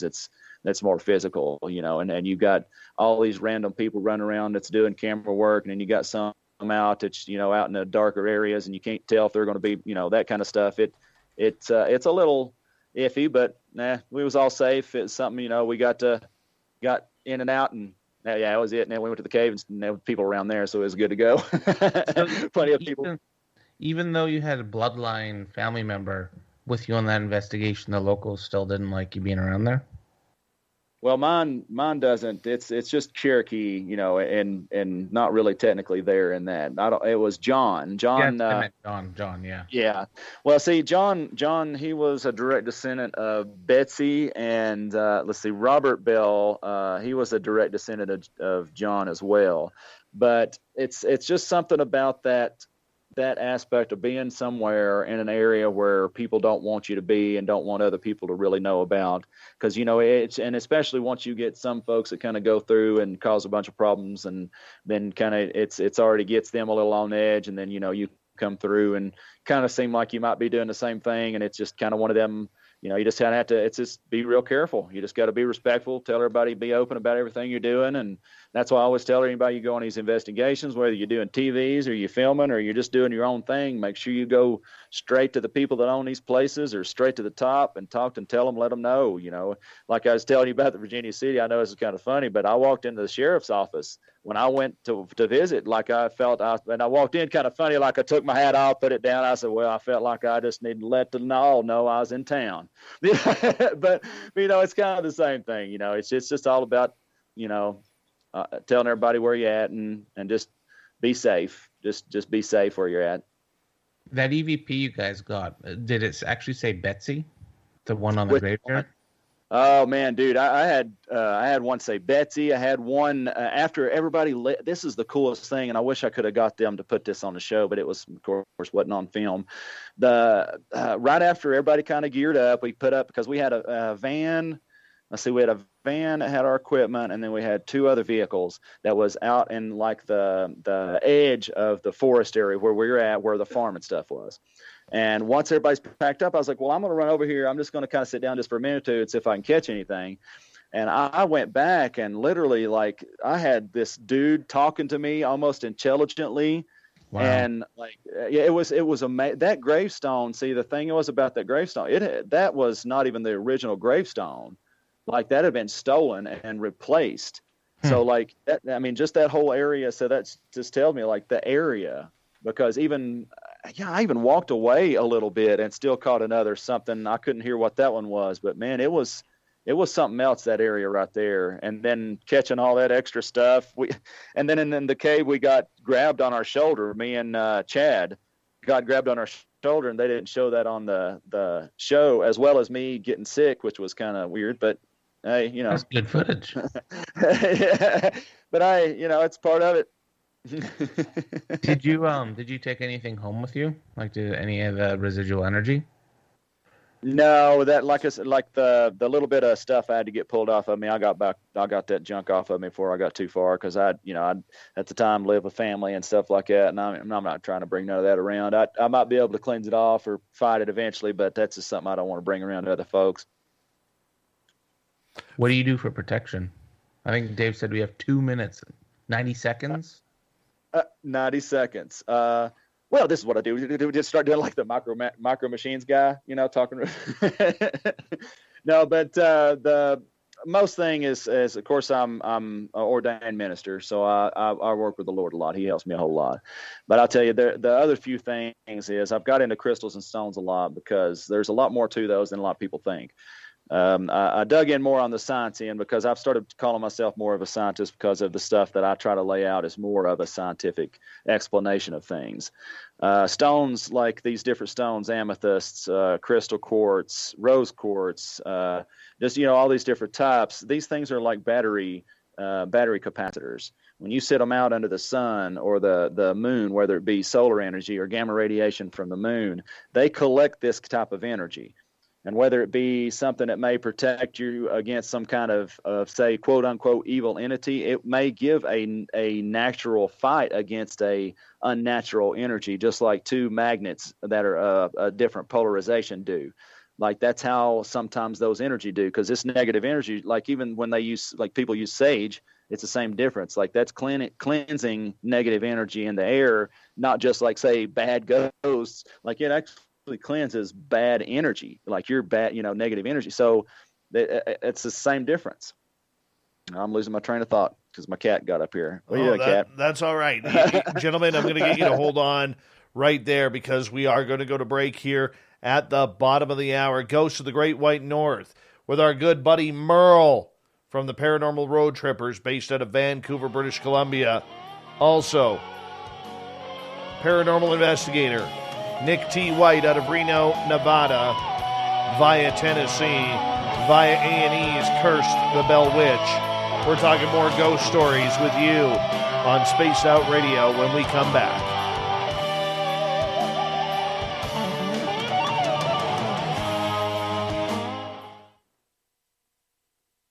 Cat. All right, boys, we're clear. The cat's I'm going to go refill my drink. Oh, Merle, before you go, I do have a question from Timber Hunter in the chat room. And Timber Hunter was asking you, how many shots does it take to take down a demonic grouse staring you down in the middle of the road? As many it does his other knee. 13 shots, eh? It was 2. 13. No proof. We have eyewitness testimony. No proof. I was cheering on the grouse, and you were telling me to shut up, and I was cheering on the grouse at this point after shot 9. I do not recall of this time. Oh, I recall. I totally recall. Go get your drink. Go get your drink.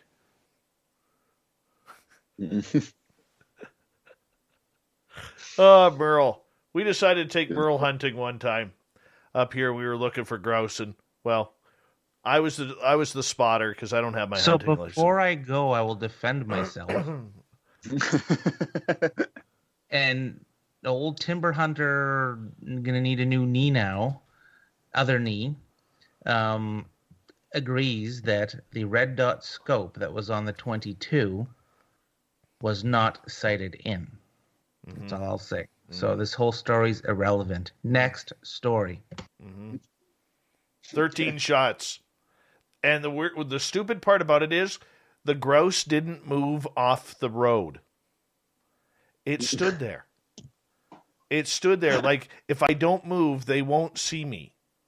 Right in the middle of the road. That sounds interesting. Merle I'd like to check that one out. Merle got about 15 feet away from it before he finally got dinner. 15 feet. That's wild. Yep. Why doesn't Timber Hunter tell the story of me doing the 200-yard shot with one bullet? That's a better story. Nobody was there. Nothing recorded. We don't know if that happened.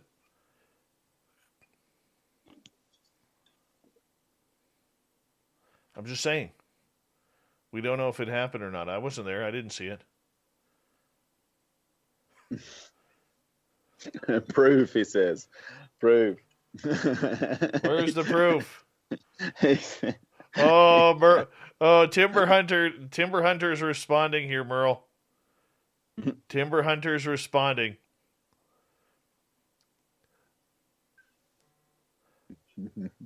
Gross gave Merle the old stink eye. That's right. That's right, Timber Hunter. That's right. Little Marky Spender right there. Oh, yeah. That was fantastic. That still makes me laugh. What? More like what doesn't Dave smoke? Dave only has a cigarette and the odd cigar. The odd cigar. Dave doesn't smoke anything else. No hippie lettuce for this guy. Or anything stronger. Let's see here. Merle, are you back? Yeah, I am. Why did you turn your camera off? I got up. Is that so we couldn't see your chair? Maybe. Why's your camera off? My camera's on. How do you know? Because I could see the blue lights on it. Interesting.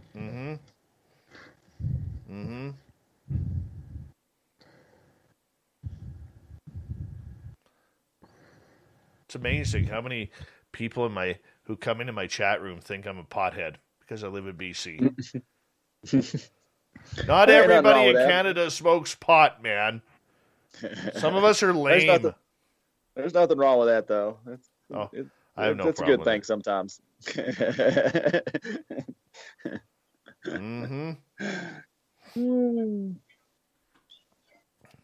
Helps to ease the mind.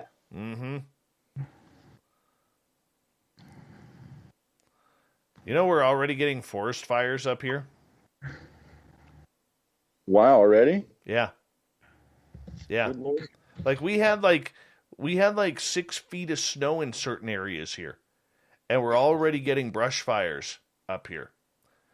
Like it went like 3 weeks previous, it was like minus 20 degrees Celsius. And now it's like 18 degrees Celsius above zero. We're getting fires already. All right, guys, hold on. We got 10 seconds.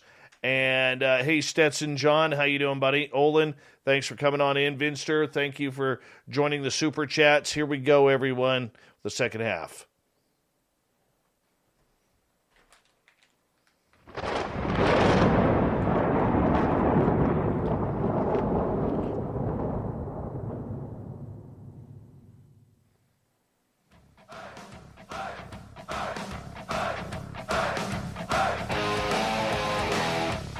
We pass the halfway point of Spaced Out Radio tonight.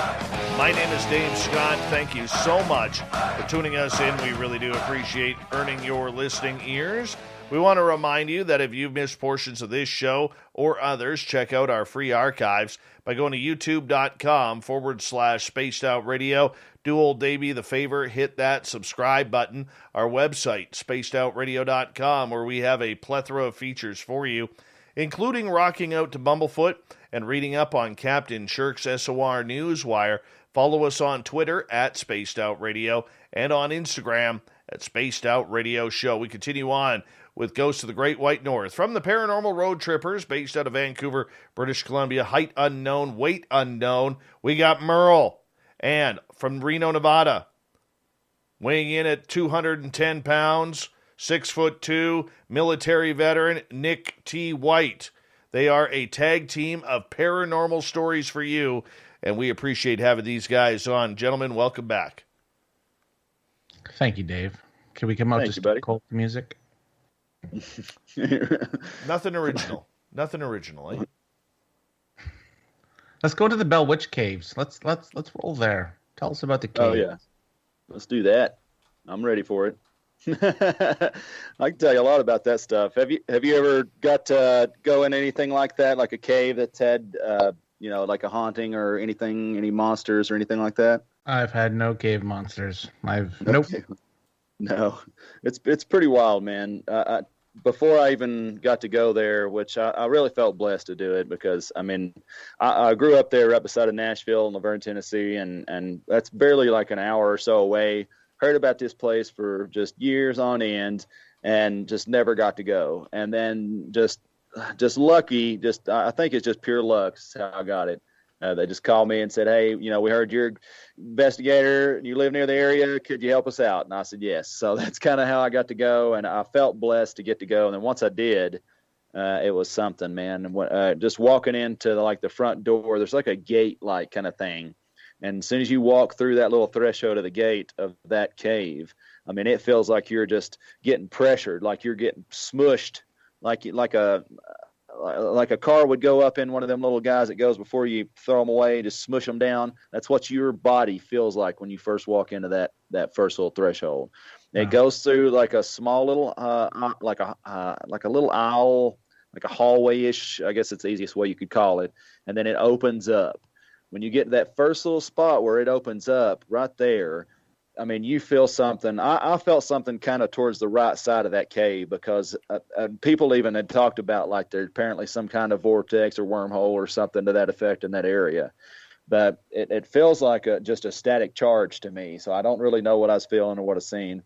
But then to the left of that is where this small little like a gravesite spot is. And what the lady had said, it was like it was a young girl. Well, throughout this whole time we were there, I kept seeing this young girl. It's funny that they said that it was John that was seeing her, but that's TV for you. But I seen this girl a few times. Saw her at the hotel before we even went to the cave. I saw her at this little house before you go down the little path down to the cave, and I also saw her at the cave. And then I ended up finding out once we got in there, when we're having that little small interview, I got a clip of this actually on my YouTube, where we're standing there and she's telling us a little about that spot. Well, then come to find out that could have been that girl. So, and then the lady, Chris, she tells us about, like, she had saw she couldn't tell if it was a boy or a girl, but she said long hair. So who knows, but like this person had walked into like a wormhole or something, like behind something, but it was nothing there. So, I mean, just that already before I even got in. And then once we got back further in there, we started getting all kinds of sounds. I heard this crazy scream way back in the far back. I don't even know what that was, because once you get back to this thing, it's called the flow stone. It gets really thin and you can't really it just gets entirely too dangerous for us. But when we got right before that, even myself and Chad, I was kind of mentioning earlier, we're standing there in front of like this gap, this opening where a lot of wind was coming through, stuff like that. And literally at the same time, him and I both got grabbed on the shoulder, on the right shoulder, his right shoulder, mine both. And we both pulled around, all this at the same time, like. And this is what another stuff they didn't show on TV, and this is what got me. I'm like, you showed a few things, which is cool, but you guys didn't show all. Like, there's some stuff that really went on that they didn't, and that's what kind of got me about not being able to do a second season. I guess it was some contract stuff with the production groups or whatever. It wouldn't have nothing to do with us, but that's out of my pay grade. But to be able to get into that place, to dig into further more, especially with the Native American aspect, you have all that. You have the Sentinel, which every single time that we would try to talk to something, we would say something about a Sentinel, and then we even hear Sentinel over an EVP. So, I mean, things like that. And then we catch random voices in these different areas. And then that one said blood owned. I mean, and especially with John being part of that family. But see, that's what gets me with that. See, I don't know if it's, maybe they still have this issue with Drury and them dealing with that. So they're pissed at the family. So they're just, you got that bloodline, blood owned. Maybe they just are like, well, you're blood owned. We own you too. I don't know how, we didn't dig further into that, but that's the kind of stuff that we found there. And I really, I hope I can get to go back, or at least I can find, some people that might, have went. I can learn some more of some of that stuff, because it's an interesting place, that cave, man. Merle? I want to go to the cave, man. How far did you guys go into there? Like, I saw you, like, I watched the episode obviously I watched your show. I'd also seen the Ghost Adventures version of the Bell Witch haunting. What would you say is the biggest difference because since you've been there, you can tell, you probably have a better opinion on that than I ever would. Well, I think they stopped before we went further back, I believe, if I'm not mistaken. I think they stopped in that first huge little area that I was telling you about, where that vortex and felt was, and that girl's grave was. Mm-hmm. And then right there, right where, it's been a while since I've seen the Ghost Adventures episode, but I think right where they went with a fella that was related to the family or something, I think. And like he was standing in front of the area where like there was some rocks thrown or something. There was a rock thrown at us through that little hallway. And I actually take my full spectrum camera. All the full spectrum you see on that show is me filming that. So that when we walk back through there, it's a little teeny little tot, as small as I am, and he's BSing you. I ain't no 200, so I'm probably a 160 soaking wet. But I couldn't barely fit through that little hallway, and it felt like I was getting closed in. But that's when I was telling you about the flow stone. Once you get back, once you can finally squeeze back through, and then you'll see even on the episode, you'll see John walk kind of up a little bit. And then he kind of get up. It's like he walks up steps kind of toward. That area right there is where we caught the EVP. That's where when I would say, hey, do you recognize him or this family? That started going off on all this different random stuff. And that's where me and Chad walked up and stood in front of that little spot and got grabbed both by the shoulder at the same time. So, but the thing is, see, when they went in, they did a different kind of thing. They took in infrasound and they did a different type of investigation. See, some people have issues with them, but I don't have issues with them. They go in there, they do their thing, they know what they're doing, they go in and go out. Why I have an issue. But it's just different types of investigations and the way that people do things. I think they learned a lot. It actually helped me a little bit to go when I went, because I went after they went. They were there maybe a year or two or so, give or take, a little before I was. So I learned a little from them, actually. So it was kind of helpful to me for the guys to even get to go and do that. That was like when I went to, like I said earlier, Wolf Creek. I think Ghost Adventures was there 6 months to a year before I went, and we had tried to call out some of the spirits they were dealing with too. We didn't get the same evidence, obviously, and there's different stories and urban legends of that place. But with John at the Bell Witch Cave, being blood, how was he after the investigation? Did they latch on to him more? Were they more focused on him energy-wise or anything? To me, I can answer that really easily. That when they called me to be the investigator, that's what they were kind of wanting to find out, and that's what I believe. I think it was more focused around him, because it seemed like whenever he was there, specific things would be going on. But if we were in a different spot where he wasn't, it wasn't the same. And every time that, like, even when they were staying at their house, wherever he was at, and then his son too, like his son, this is the main reason even for the show alone, was because his son was starting to deal with stuff. So we was trying to get it cut before it even got to him, and then him dealing with stuff like that too. So it's to me, in my complete, like, as an investigator, to answer that one is, I think it's him. I think it's the blood. I think it's the family. I still think it's completely 100% Native American related. And I think until that family completely, and now I hate to say this, but I don't think that they completely closed everything with our show. See, at the very end of that, they tried to do this effigy and to do a blessing with my buddy Willie Windwalker. And he's a shaman. Like, he knows what he's talking about. And they did not do, he told them what to do, and they didn't do it all.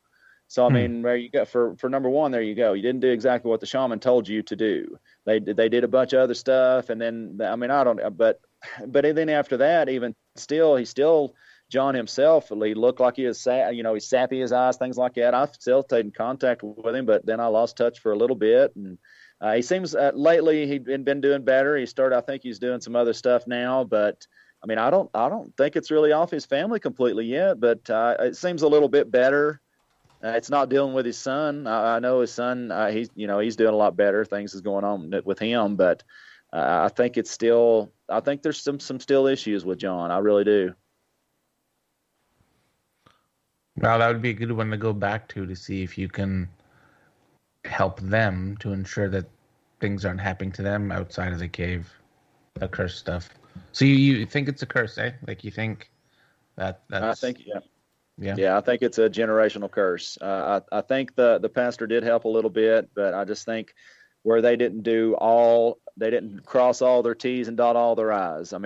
Sometimes, you can help with one spot, but man, there's some other little spots you need to get on real quick too. Just like that's why you need to get the shaman out there. There's specific people for specific things. If you don't get all the right people for the right things, or all the right instruments, or all the right materials for the right things, it's not going to close anything off. It's going to continue. So they didn't do everything they were supposed to do, and lo and behold, it's still continuing. Do you think it was from the family beef of the buying and selling of the land for not fair prices way back in the... No, I really don't. I really do. I 100% think it's all Native American related. That story there is all related around Cape Bats, and then lands with her, and then some of the issues around town and John and all that. But see, that's all got to do with just normal stuff that people live and breathe now. People deal with stuff like that.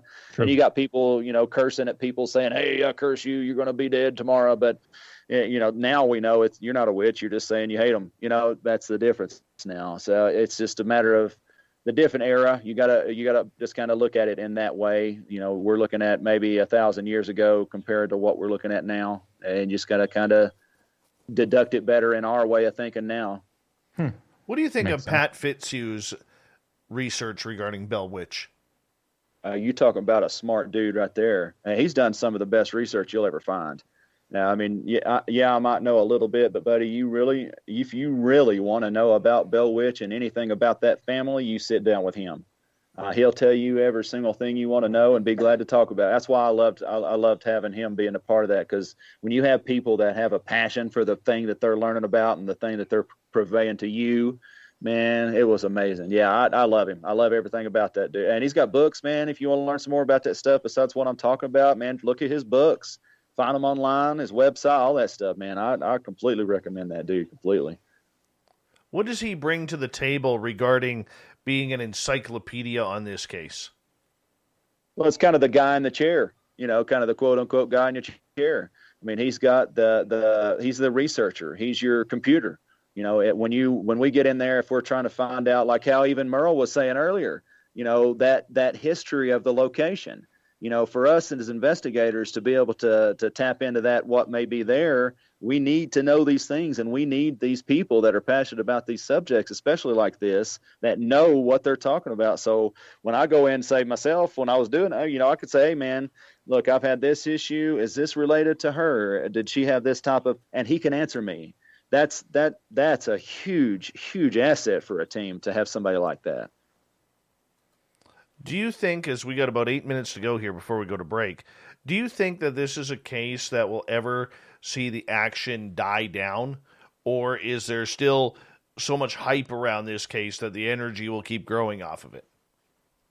It really depends on how it gets closed. I mean, if you get somebody like my buddy Willie Windwalker, to get out to maybe appease the land a tad bit, just to kind of calm some things down, maybe.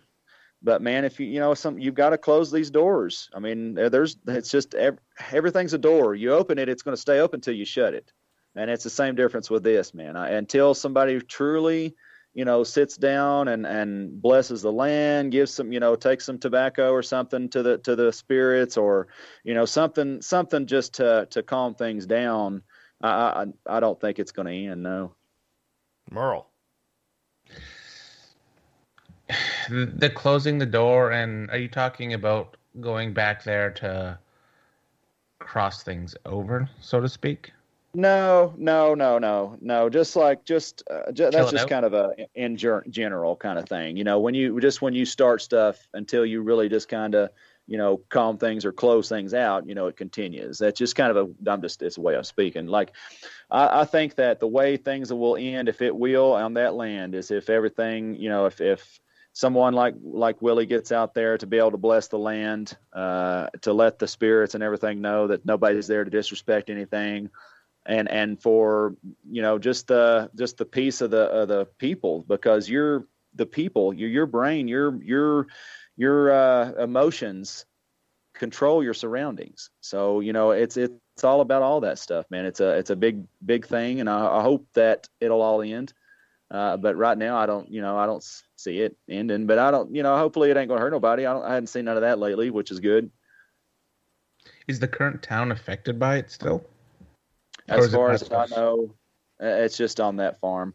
Yeah. As far as I know. Now, like I say, I hadn't been there. It's been, let's see, 26, it's been about 5 years since I've been there. So, I mean, I don't know what's happened since then, but when I was there at the time, it did kind of affect the town a tad bit, it seemed. Not real bad, but enough to notice. The energy, I tend to be a little sensitive on that stuff. And yeah, you can feel that kind of stuff all over the place. But hopefully now, yeah, I think everything like through the town seems like it's a lot better. I've even kind of kept up with some of that. Like even the town keeps building cool stuff, and it looks real nice. And so should be good to go, man, hopefully. Stay positive about all of it. When you work a case like that, how does it change the way you personally investigate? Because we can all go into something, but when we get to one of those cases where things get strange, things get weird, or something that we're not used to, it changes us. How did you change? Well, the one main thing that got me especially was, the attachment kind of got me a little bit. That was a little bit. It made me straighten up a little bit and always remember to protect myself from now on. But I'll tell you, every single investigation, you're right, it changes me. There's a learning experience from every single thing that we do in the field. Whether you're doing paranormal, whether you're a cryptozoologist, whether you're a ufologist, whatever you're chasing and going, it's going to affect you in one way or the other. And myself personally, I can tell you that no matter what kind of investigation I'm on, it's going to do something to make me know a different way to approach an investigation, or it's going to make me know a way to the things that I'm actually going out to investigate for, like what are we going to be in this next life? Where are we going when we die? That's that main thing. Where's that stuff? That's what I'm passionate about, that kind of thing. Mm-hmm. But for you, did you end up becoming more emotional, less emotional, a little hardened, a little bit more wary? Well, years ago, it got me kind of a little bit tough, that one experience I mentioned, that thing kind of breathing on my face. I saw a few other things similar, just not as bad as that.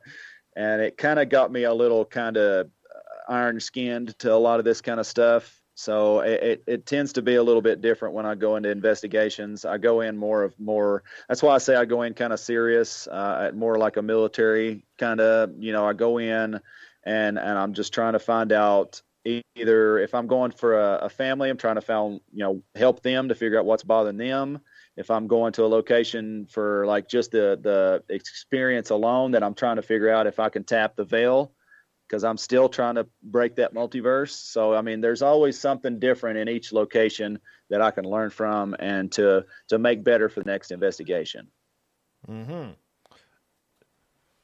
When you're on an investigation as intense as the Bell Witch is, how do you find that rush in other locations? I do that every time I go on any kind of anything, brother. That's I mean, literally going to study the history of a spot, getting ready to do paranormal, getting ready to go to a spot where there's any of that, man. I am just excited no matter what, whether it's the Bell Witch or I'm going down to a side house down the street down here, man. I mean, it's to experience that kind of stuff and to be able to be a part of that kind of stuff and to see it in myself. It's always going to be the same for me. I'm always going to be a giddy little school kid just getting in there and getting a part of it. They all have cool stories that you want to investigate. Yeah. Do you ever get to the point, Nick, and maybe even you, Merle, that when you're working with people, and if whether they're on your team or you just happen to hop in with somebody, that you really, really, it's going to sound awkward, but you really watch what the other people are doing and you're like, really? This person is investigating like this? Or there's always the one person around that has to try and be the big shot on an investigation. For people getting into ghost hunting, so we got about 2 minutes to go here. Nick, how do you deal with that? Oh, brother, you catching me at the greatest question in the world for the least amount of time for me to answer that. Well, we can continue on with that. I can, yeah. We'll definitely let's let Merle answer that one, and then I'll get on because you know me already. I can talk it out, but yeah, I got some stuff for that one, brother. Let's let Merle hit that one up. Let's both hit that one at 11 o'clock. That's a good question because I think Merle can say more than 15 words to that one. Sure. Right. He's pulling out some good questions now, ain't he? It is. That's a strong question. Yeah, it is. But hey, guys, we still got 90 seconds to fill here first. But, for me as an outsider, now, Nick, I am not an investigator, okay? I have gone on investigations. I've gone out with Merle. I like going out because I have my own curiosity. But I am not an investigator. I don't try and play the role. I don't wear the headbands, and I have no fancy Do you have the sweater? T-shirts or sweaters or hoodies that signify I'm part of a paranormal team. So taking all that in aspect of everything, I think that, you meet people all over the world doing this. And it's funny, they immediately have their backup, like, oh, who are you? If they haven't heard from you. And immediately you start to get this attitude like, well, I am very good at what I do, and this is how I do things. Like almost like trying to express an overconfidence that they know what they're talking about, but they end up just looking like real idiots and morons. Do you know what it reminds me of, Dave? I use this analogy quite a bit now. You know the movie Anchorman? Yes. You know in the alley when all the different news stations meet and they battle it out? Happening. That's exactly what it is. It's not even, it's exactly what it is. You got that right. Gentlemen, I'm going to get you to hold on right there. Every time. Exactly. Little Black Panther right there for you. Made of real Black Panther parts. Gentlemen, I'm going to get you to hold on right there. We are going to go to break here at the top of the hour. We have Merle. We have Nick T. White on for another 30 minutes here on Spaced Out Radio. Before we get to the bottom of the hour, where we'll go to the SOR News Wire and the Thought of the Day. Stay tuned. Spaced Out Radio continues right after this.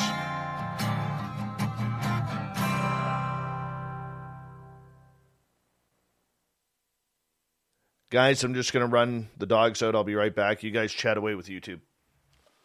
All right, buddy. I'm going to hit the bathroom real quick myself, so let me take a quick break myself. Merle, I hate to leave you alone, buddy. You look like you got a cool little background there, some stuff behind you there. What is my background?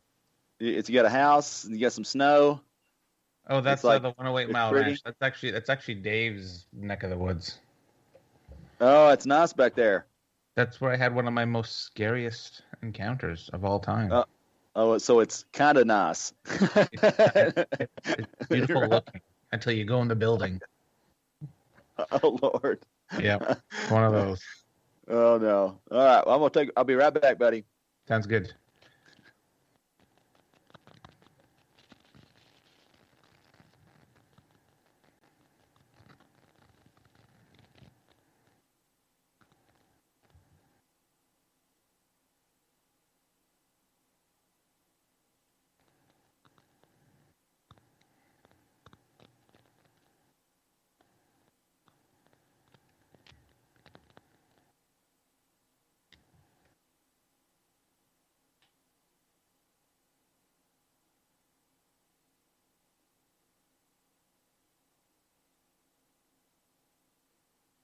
Half an hour left. If anyone has questions for us or the guest, put them in the chat, and I or Dave will ask them.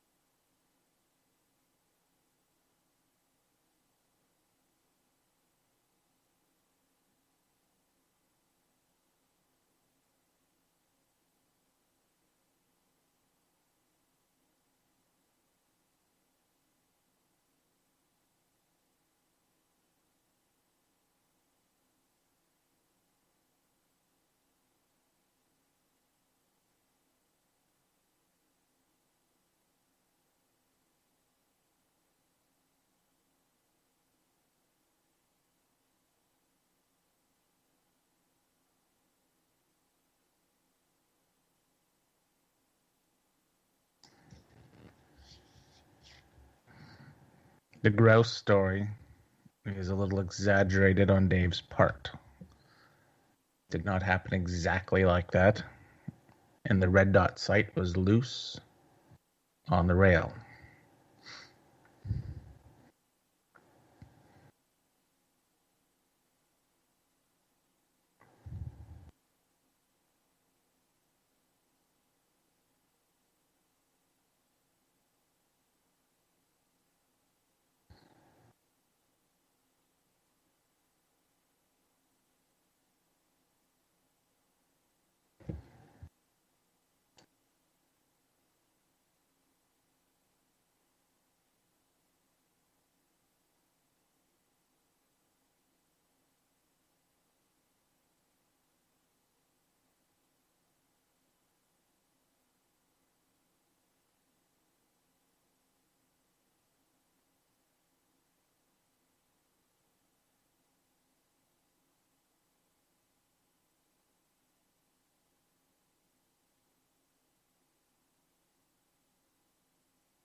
Word up. You're back. Excellent. I am back. That worked out well. So you served in the military? I did, brother. I did. How long were you? I was actually, I feel like I was in forever because I was actually in high school as well. I was in the ROTC. But I was a 68 Juliet. I was an armament and missile systems mechanic on Cobra helicopters. Did all like the radar guidance and things like that. Cool. It was really fun. I had a blast with it. Definitely. What's up? Oh, did you go overseas and all that fun stuff? Trained and more trained, and then I trained some more, and then I got moved over to somewhere else to train some more. It's kind of how I kind of got in right after the desert Desert Storm, and then I got out right before the Iraq stuff started. So It kind of was like I was like right in the middle. Fair enough. But I did get to learn a lot, and then I got to train some folks and myself a little while, and got experience and made some brothers and sisters for life, and awesome. It was cool, man. I had a good time. Good. All right, boys. We got about a minute and a half here left. I just accidentally sat down on my chair and gave a little butt crack to the audience there. That's always fun. That's always fun. That's always real nice. You just can't unsee that. And the thing is, when something happens like that, you got to own it. You just got to own it. Oh, yeah, for sure. You just can't do it. Hey, couple of moons there, I'm sure the clam will go back and screenshot that. That's for sure. Make it into a meme. Start sharing it around. Yeah, it happens. It happens. Hey guys, I want to give a big thank you to everybody supporting this show tonight. Andrew, Mr. Catfish with a hat trick, Vinster, Ken from Dallas, Fapster, Dirt Road, Ibarata, Nikki Starr for the awesome and amazing super chats tonight. That stuff really helps what we do here on Spaced Out Radio on a nightly basis, as well as everybody giving us a thumbs up, thumbs down, hitting that subscribe button, sharing the show on social media. Thank you so much for all the love and support you give us on a nightly basis. We really do appreciate the love. We're going to kick off hour number 3 right now, guys. Hold on.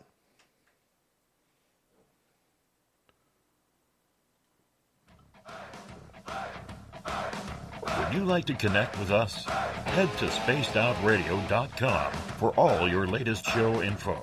Now, back to Dave Scott and SOR. Here we go with the third and final hour of Spaced Out Radio tonight. My name is Dave Scott. Thank you so much for taking the time to tune us on in. We really do appreciate earning your listening ears. We want to say hello to everyone tuning us in on our terrestrial affiliates around North America, digitally on TalkStream Live, Revolution Radio, and KPNL. All of our archives are free for you by going to youtube.com/Spaced Out Radio. Just do old Davey the favor, hit that subscribe button. The Desert Clam has set the password for tonight in the SOR Space Travelers Club.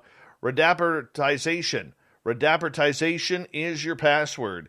Use it wisely, space travelers, as the Clam sets the password each and every night right here on Spaced Out Radio. Our website is spacedoutradio.com, where we have a plethora of features for you, including rocking out to Bumblefoot and reading up on Captain Shirk's SOR Newswire. Follow us on Twitter at Spaced Out Radio and on Instagram on Spaced Out Radio Show. For the final time tonight, we introduce Merle. You know him, you love him. He's from Paranormal Road Trippers, based out of Vancouver, British Columbia. We do this monthly segment called Ghosts of the Great White North, and we're really proud to have on from A&E's Cursed, the Bell Witch, Nick T. White. Gentlemen, welcome back to the show. Thank you, buddy. Thanks, Dave. Now, Nick, right before the break, we had asked a question in regards to, you go meet up with some ghost teams out there, and there's always that know-it-all out there who's trying to tell you how things go, how the paranormal works, how they do it, and their way is the only way that makes sense. And usually these people really don't have a clue on what they're even trying to solve. They really don't. How do you deal with the paranormal attitude out there? Well, this is the way I look at it, brother. I can answer that very easily. Once you start worrying about what everybody else is doing in the field, you're going to lose what you're doing in the field. Period.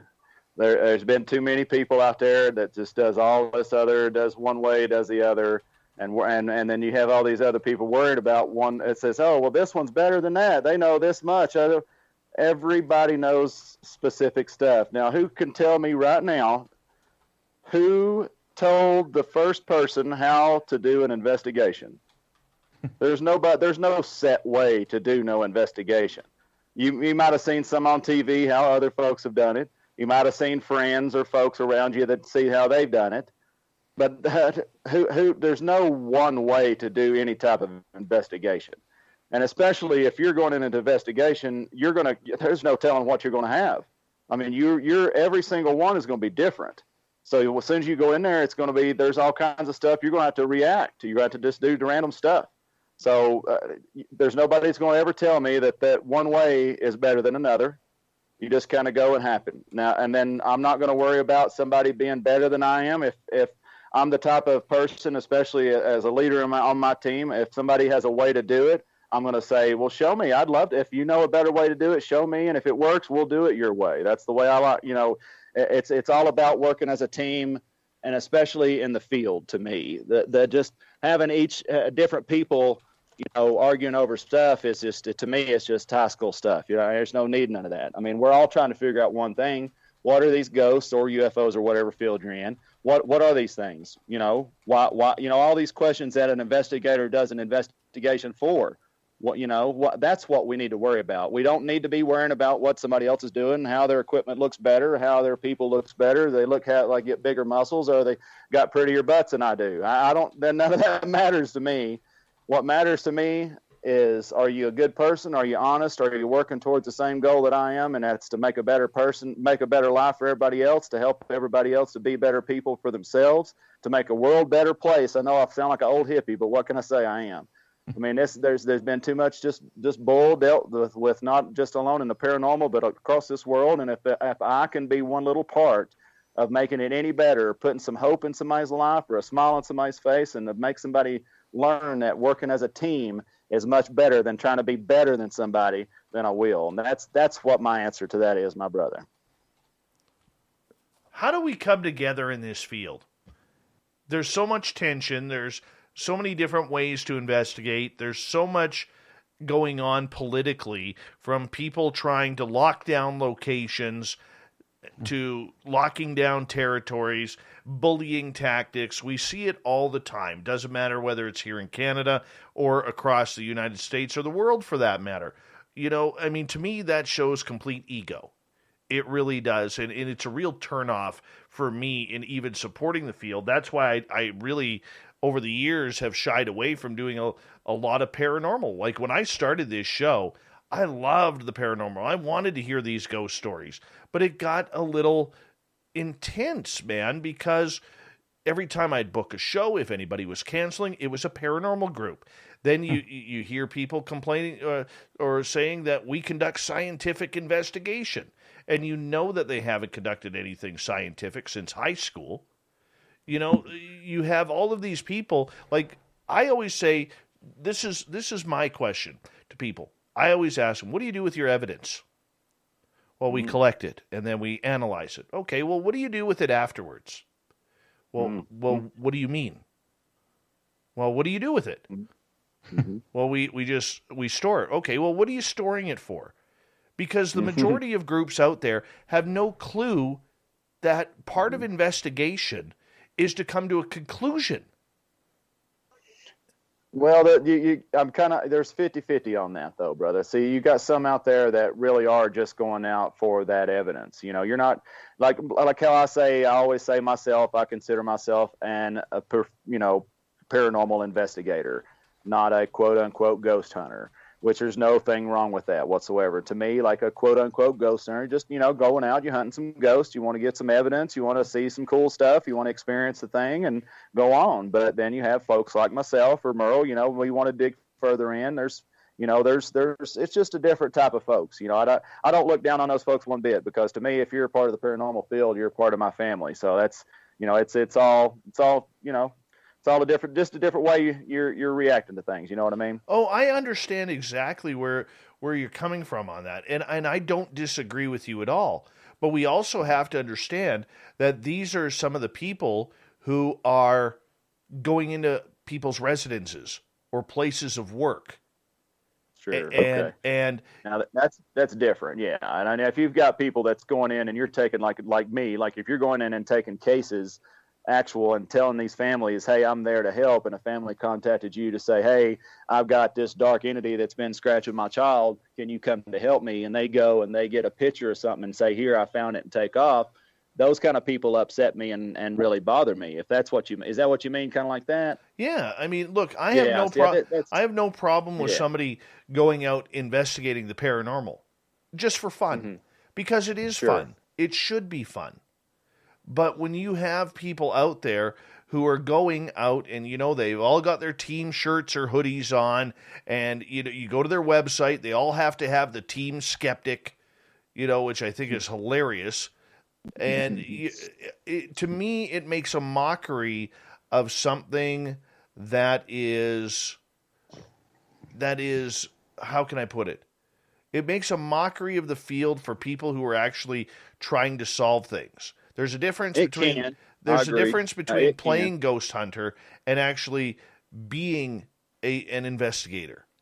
So what would be cool? That's all in the training, though. That's the thing. It goes back to training. It's all in the training. Is it because of the false knowledge that they've learned from a TV show that they stayed and watched one TV show and didn't learn from anybody else? It's all about the knowledge that these folks are getting to. Yeah, I do completely 100% agree with you. If you're taking cases and you're telling them that you're there, you don't take that case and tell them that's what you're going to do if you're not going to do that. But if it's some of them that is wanting to and have that intent of helping these folks, but just don't know, like how you said, what are you doing with your evidence? I don't know. Maybe it's something that we should put in that and maybe they should know. That's the thing. That's where I'm even at myself. I want these folks. I want us to be able to work together and to teach people instead of showing people the infightings and the arguments and stuff. That's just silly stuff. We should be teaching the next Nikola Tesla or Hans Holzer to be, to make a profound experience for the world. Like Elon Musk is making us a multiplanetary species. Who could be the next Elon Musk? That, these folks that are watching us in the public eye for the paranormal field are learning from all of us. So it's a matter of leading by example and showing how we can all work together as a team for one goal, just like you play on a basketball team. You're all playing to win the game. Well, we're winning. To win our game is to learn what is the paranormal or whichever field you're in. What is it? Why is it? All the good questions. That's why we're investigators. That's what we should be worried about. We don't need to be worried about what everybody else is doing no more. That's what everybody worries about all the time. Worry about what our teams are doing, each other, together. See, in a perfect world, to do it. In a perfect world, I would like all teams. You don't need to measure whose K2 is bigger or anything like that, right?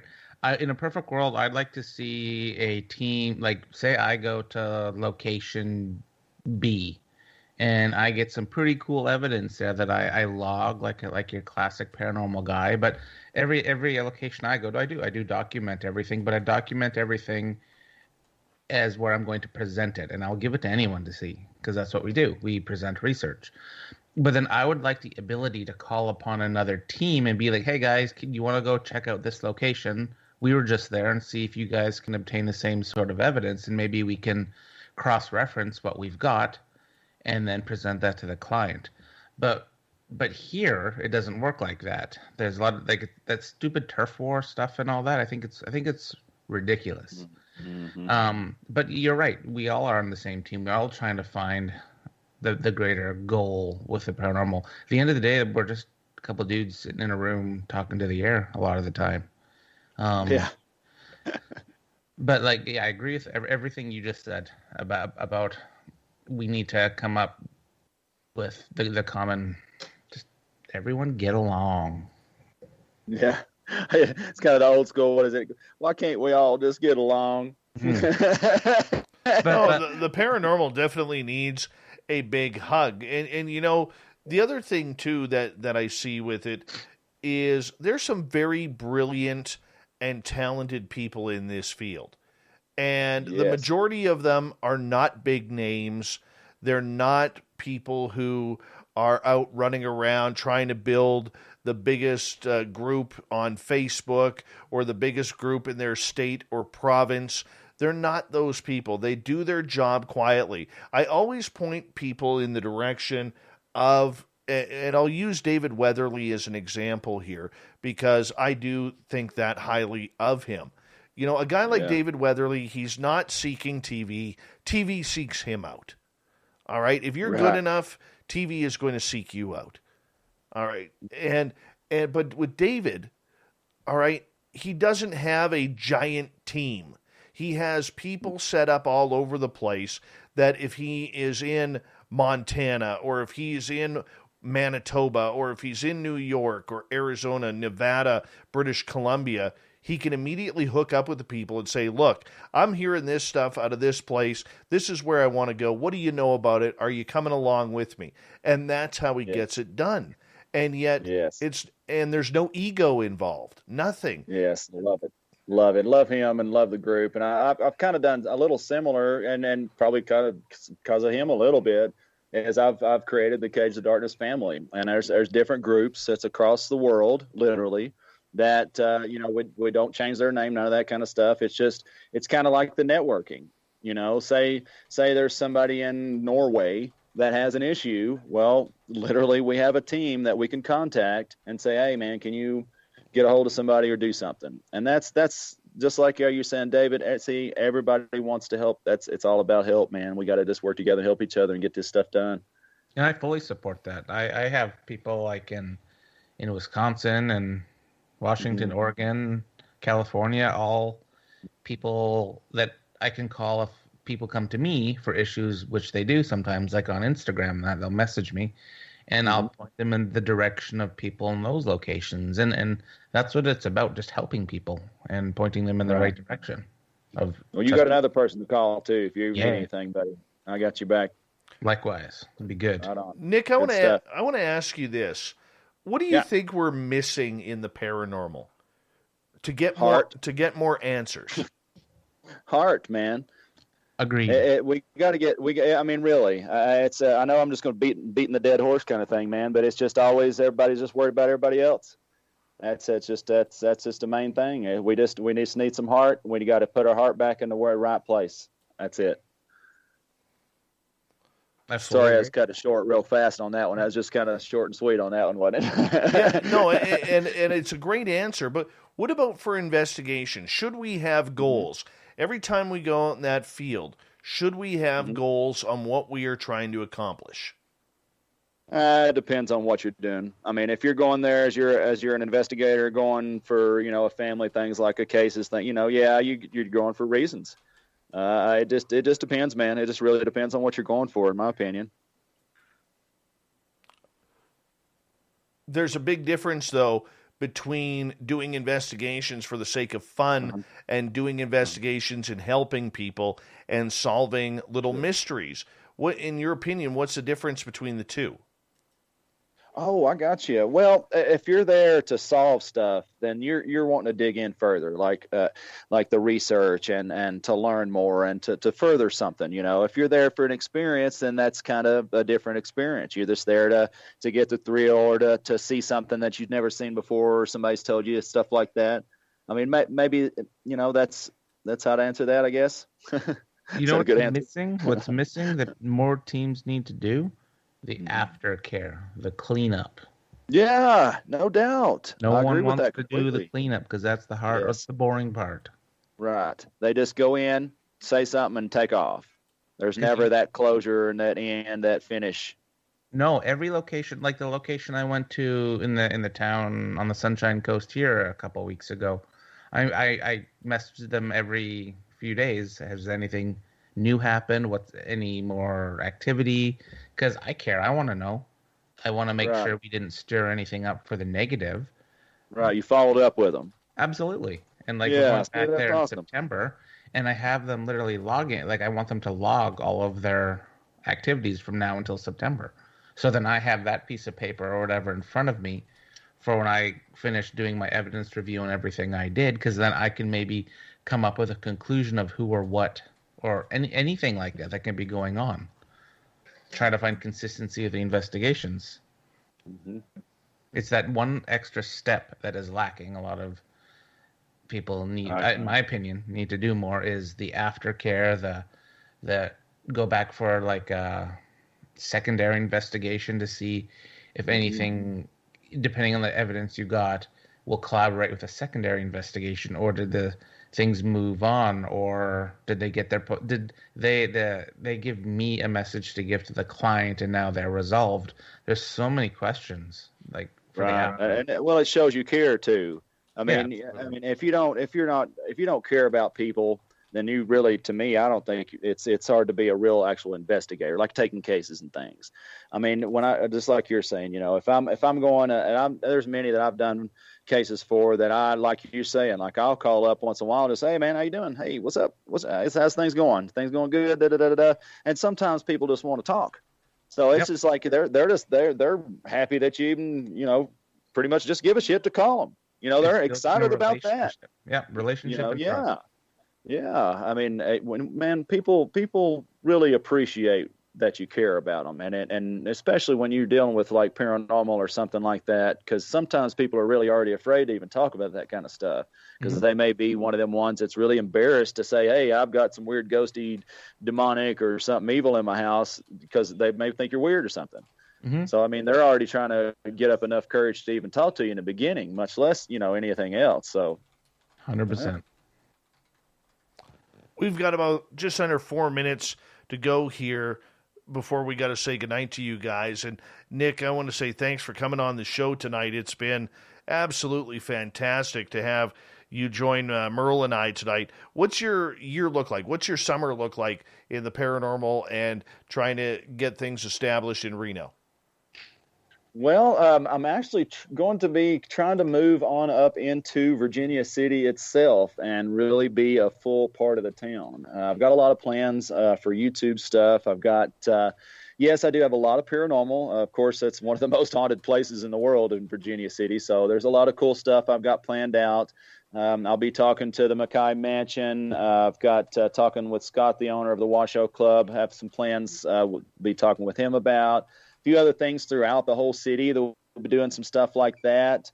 I do have some TV stuff kind of in the works. I don't want to break any kind of stuff yet, so I don't want to say much yet. But yeah, hopefully you guys will see me doing some great things here very soon on the old TV, watching me run around being crazy. But other than that, man, I'm just trying to keep moving forward and help as many people as I can, and put as much hope in people's lives as I can, and just live another day, brother. You know what I'm saying?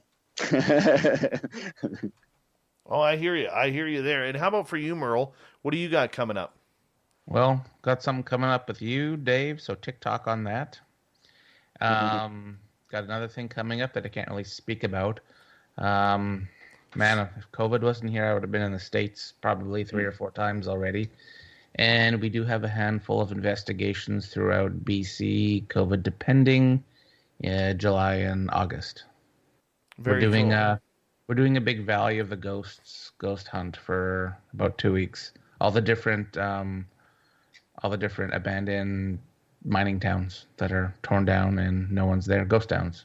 Beautiful. Oh, so, cool. Beautiful. Yeah. If there's one we can link up around in this area, maybe we can do like this communication, like how even the GAC guys did with like the Washoe and Mackey place. Maybe we can set up a line where I've got something here in this area somewhere and you've got something there, and maybe we can contact through, see if we can get an answer from here and there, something like that. You had me at Washoe. Right on.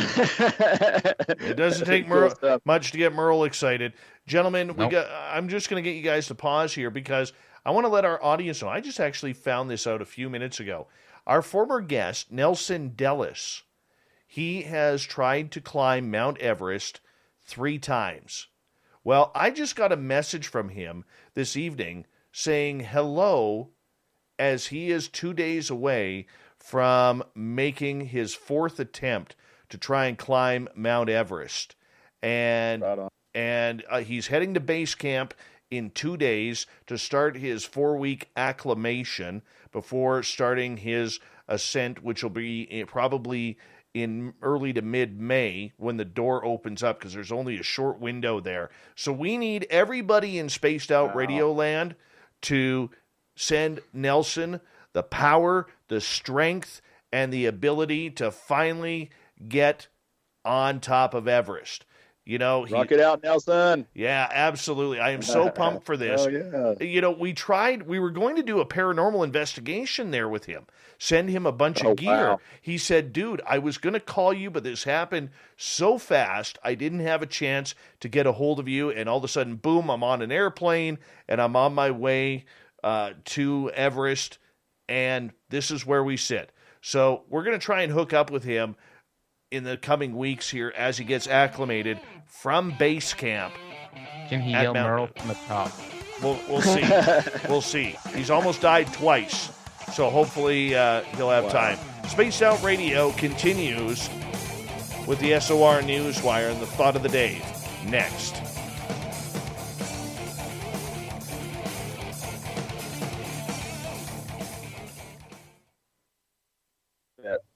Good job, gentlemen. It's a good show. Thank you, sir. Very solid, Absolutely. Nick T. White.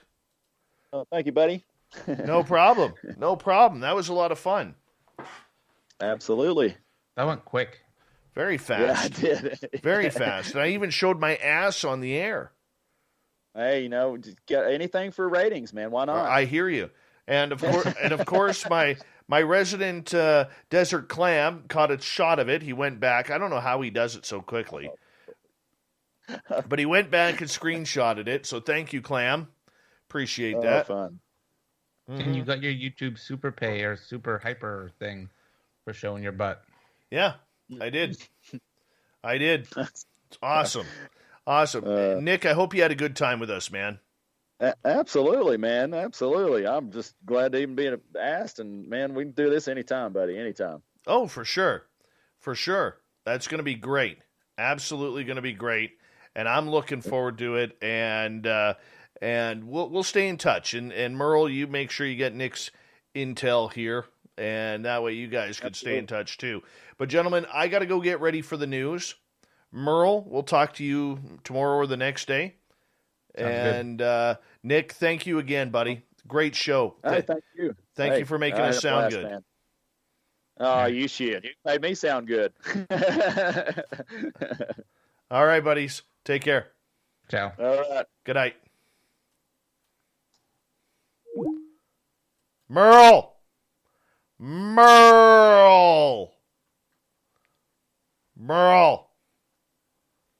Yeah, Nelson Dellis on his way to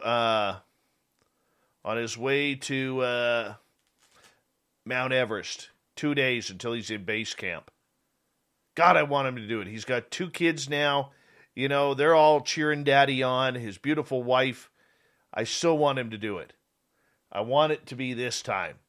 Got to send him that positive energy. Remember, he almost died twice on the mountain. He almost died twice. We got to send him some love, man. Send him that strength and healing. So if you're into Reiki, if you're into long-distance healing, send it to Everest. Send it to Nelson. We got to get him up that mountain. We have to get him up that mountain. He's way too good of a guest. Could you imagine the interview that we are going to get with him when he makes it? When he makes it. Hey, Ross Lamba. Hey, Terrible Times. How are you? Mr. Cowley, welcome back to the show. Oh, Mr. Cowley loves his spaced out radio. Yeah. Super Duke, looking forward to Friday, man. Looking forward to Friday to have you on.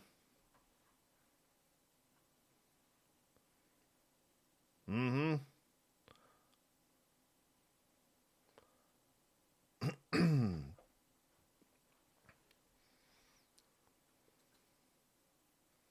God, I hope he does it this time.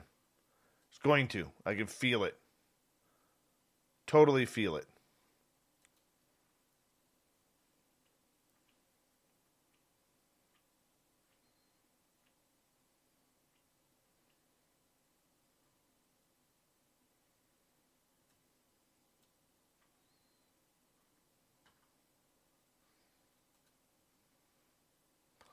MERLE.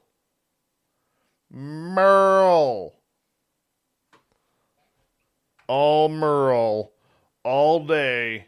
All night.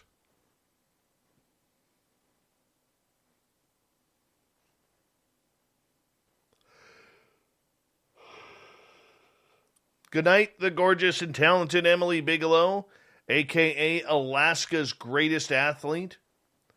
She's actually not going to bed. She's actually going to be heading to the bathroom to take her makeup off, to pull her hair up for the night, and to give her teeth a final brushing and flossing. Yes, that's what she is going to be doing. And she's still going to be listening to the show. She's just not chatting. That's what she does. He'll be starting in a couple of days, 2 days from now. I'm trying to line up to see if we could get him to chat. He's intermittent with me on Facebook right now. I'm going to see if we could get him when he's at base camp, even for a few minutes.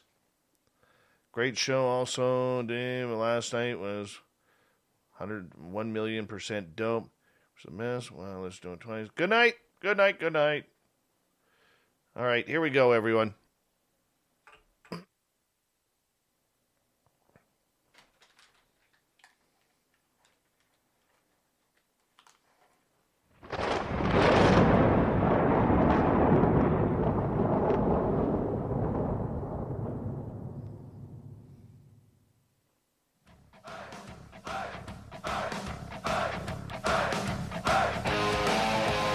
We rounded third.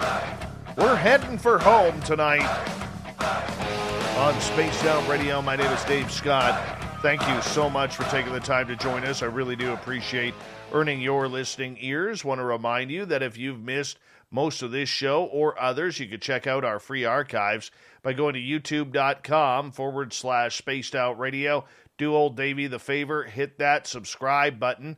Our website is spacedoutradio.com, where we have a plethora of features for you, including rocking out to Bumblefoot and reading up on Captain Shirk's SOR Newswire. Follow us on Twitter at Spaced Out Radio and on Instagram at Spaced Out Radio Show.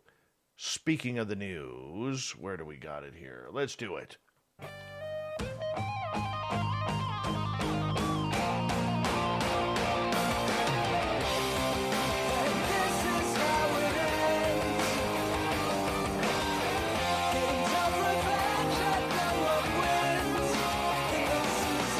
The news is always changing, which is why we bring you the SOR Newswire at the back end of every show, where we get to the weird, the strange, the wacky, and sometimes the Canadian UFOs. Yeah, this one just coming down a few hours ago. Apparently on the morning of May 30th, 2016, an Air Canada Express flight from Montreal to Toronto reported it had crossed an unidentified flying object, round in shape, flying at approximate speeds of 300 knots, or more than 550 kilometers an hour, over 8,000 feet above Lake Ontario on November 14th of that year. 2 crew members were injured when a Porter Airlines plane dove to avoid hitting an object that appeared to be solid and shaped like an upright donut or inner tube. Yes, Vice.com is digging into this story right now, and this is the second one that this very talented writer by the name of Daniel Otis has been able to find out here. So these sightings in Canadian and international airspace around Canada apparently include a pair of WestJet flights near the Okanagan Valley, which is just south of me by about 4 hours, that allegedly saw a bright light, white strobe-type light above them on the night of March 16, 2017, and a pre-dawn January 10, 2015 encounter outside Regina, Saskatchewan, when multiple aircraft reported a very large object with a small white light in the middle, surrounded by a halo that appeared to descend from about 41,000 feet above. Yeah, the sightings come from the Civil Aviation Daily Occurrence Report System, otherwise known as CADORS, a searchable digital archive operated by Transport Canada, the federal department that oversees roads, rail, marine, and air transportation. With over 3 decades of data, CADORS contains nearly 300,000 aviation incident reports on everything from mechanical failures to rowdy passengers to bird strikes. It also provides a fascinating record of UFO sightings by professional aviators in Canadian airspace. Now, pilots are probably not reporting about 90% of the things they are seeing because they know it could have a lengthy career implication, said former RCAF pilot John Williams. Williams is an aviation consultant, television commentator, and civilian pilot who spent 36 years in the Canadian military, including over 2 decades flying fighter jets. He also worked as a flight safety officer at Transportation Canada for more than a dozen years. For most pilots, it's not worth it. That's why I believe, Williams said, that each of these guys saw what they reported.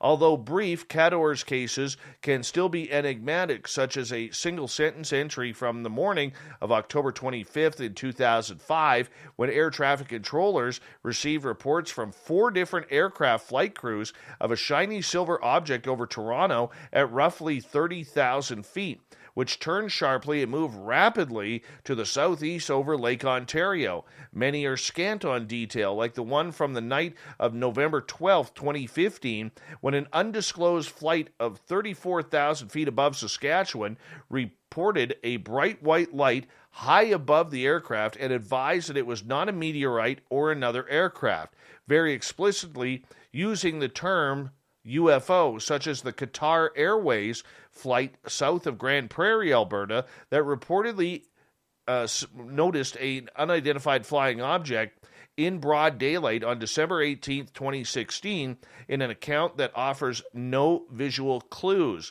In a statement device, Transport Canada spokesperson said it is not in a position to discuss individual aviators' observations at this time. Let's go to Vancouver. A COVID-19 denier who accused the BC government of kidnapping him and committing terrorism when he was arrested for breaking federal quarantine laws has had his lawsuit tossed out.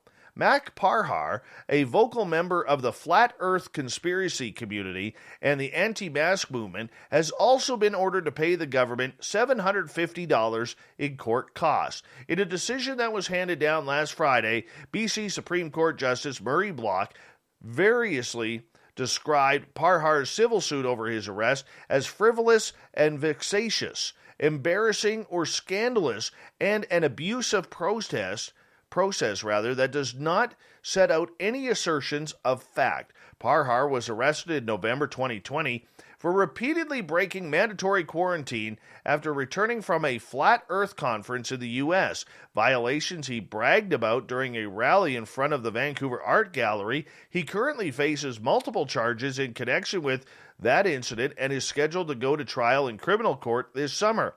Not long after his arrest, Parhar filed a claim for trespass against provincial officials, calling himself Mac of the Parhar family. I don't know what that means, but that's what he was calling himself, and claiming he is not subject to the Quarantine Act or any other law. The claim is filed and filled with pseudological language and said he plans to try the defendants in something he calls Parhar Court. Other documents filed with his claim allege trespass, malfeasance, and extortion, terrorism, kidnapping, and fraud. But the judge dismissed all the allegations. It is patently absurd and nonsensical.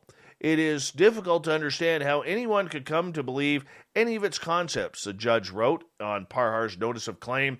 Block said Parhar's claims bear all the hallmarks of an organized pseudo-legal commercial argument, a thorough debunked type of legal theory favored by fringe groups like sovereign citizens and freemen on the land. These groups argue that they are exempt from the authority of government, laws, and the courts. Anyone who wants to avoid paying taxes or obtaining their driver's license, for example, simply needs to learn the right words and phrases. Block said it was clear Parhar had been misled about how the law works. Go figure. Go figure. Oh, this is a cute story here. An Illinois man paid tribute to his deceased father by bowling a perfect 300 game using a ball that contained some of his dad's ashes. 39-year-old John Hinkle went all paranormal, and he's a two-time NCAA bowling champion for Western Illinois University, said his father, John Hinkle Sr., introduced him and his brother Joe to the sport of bowling when they were young.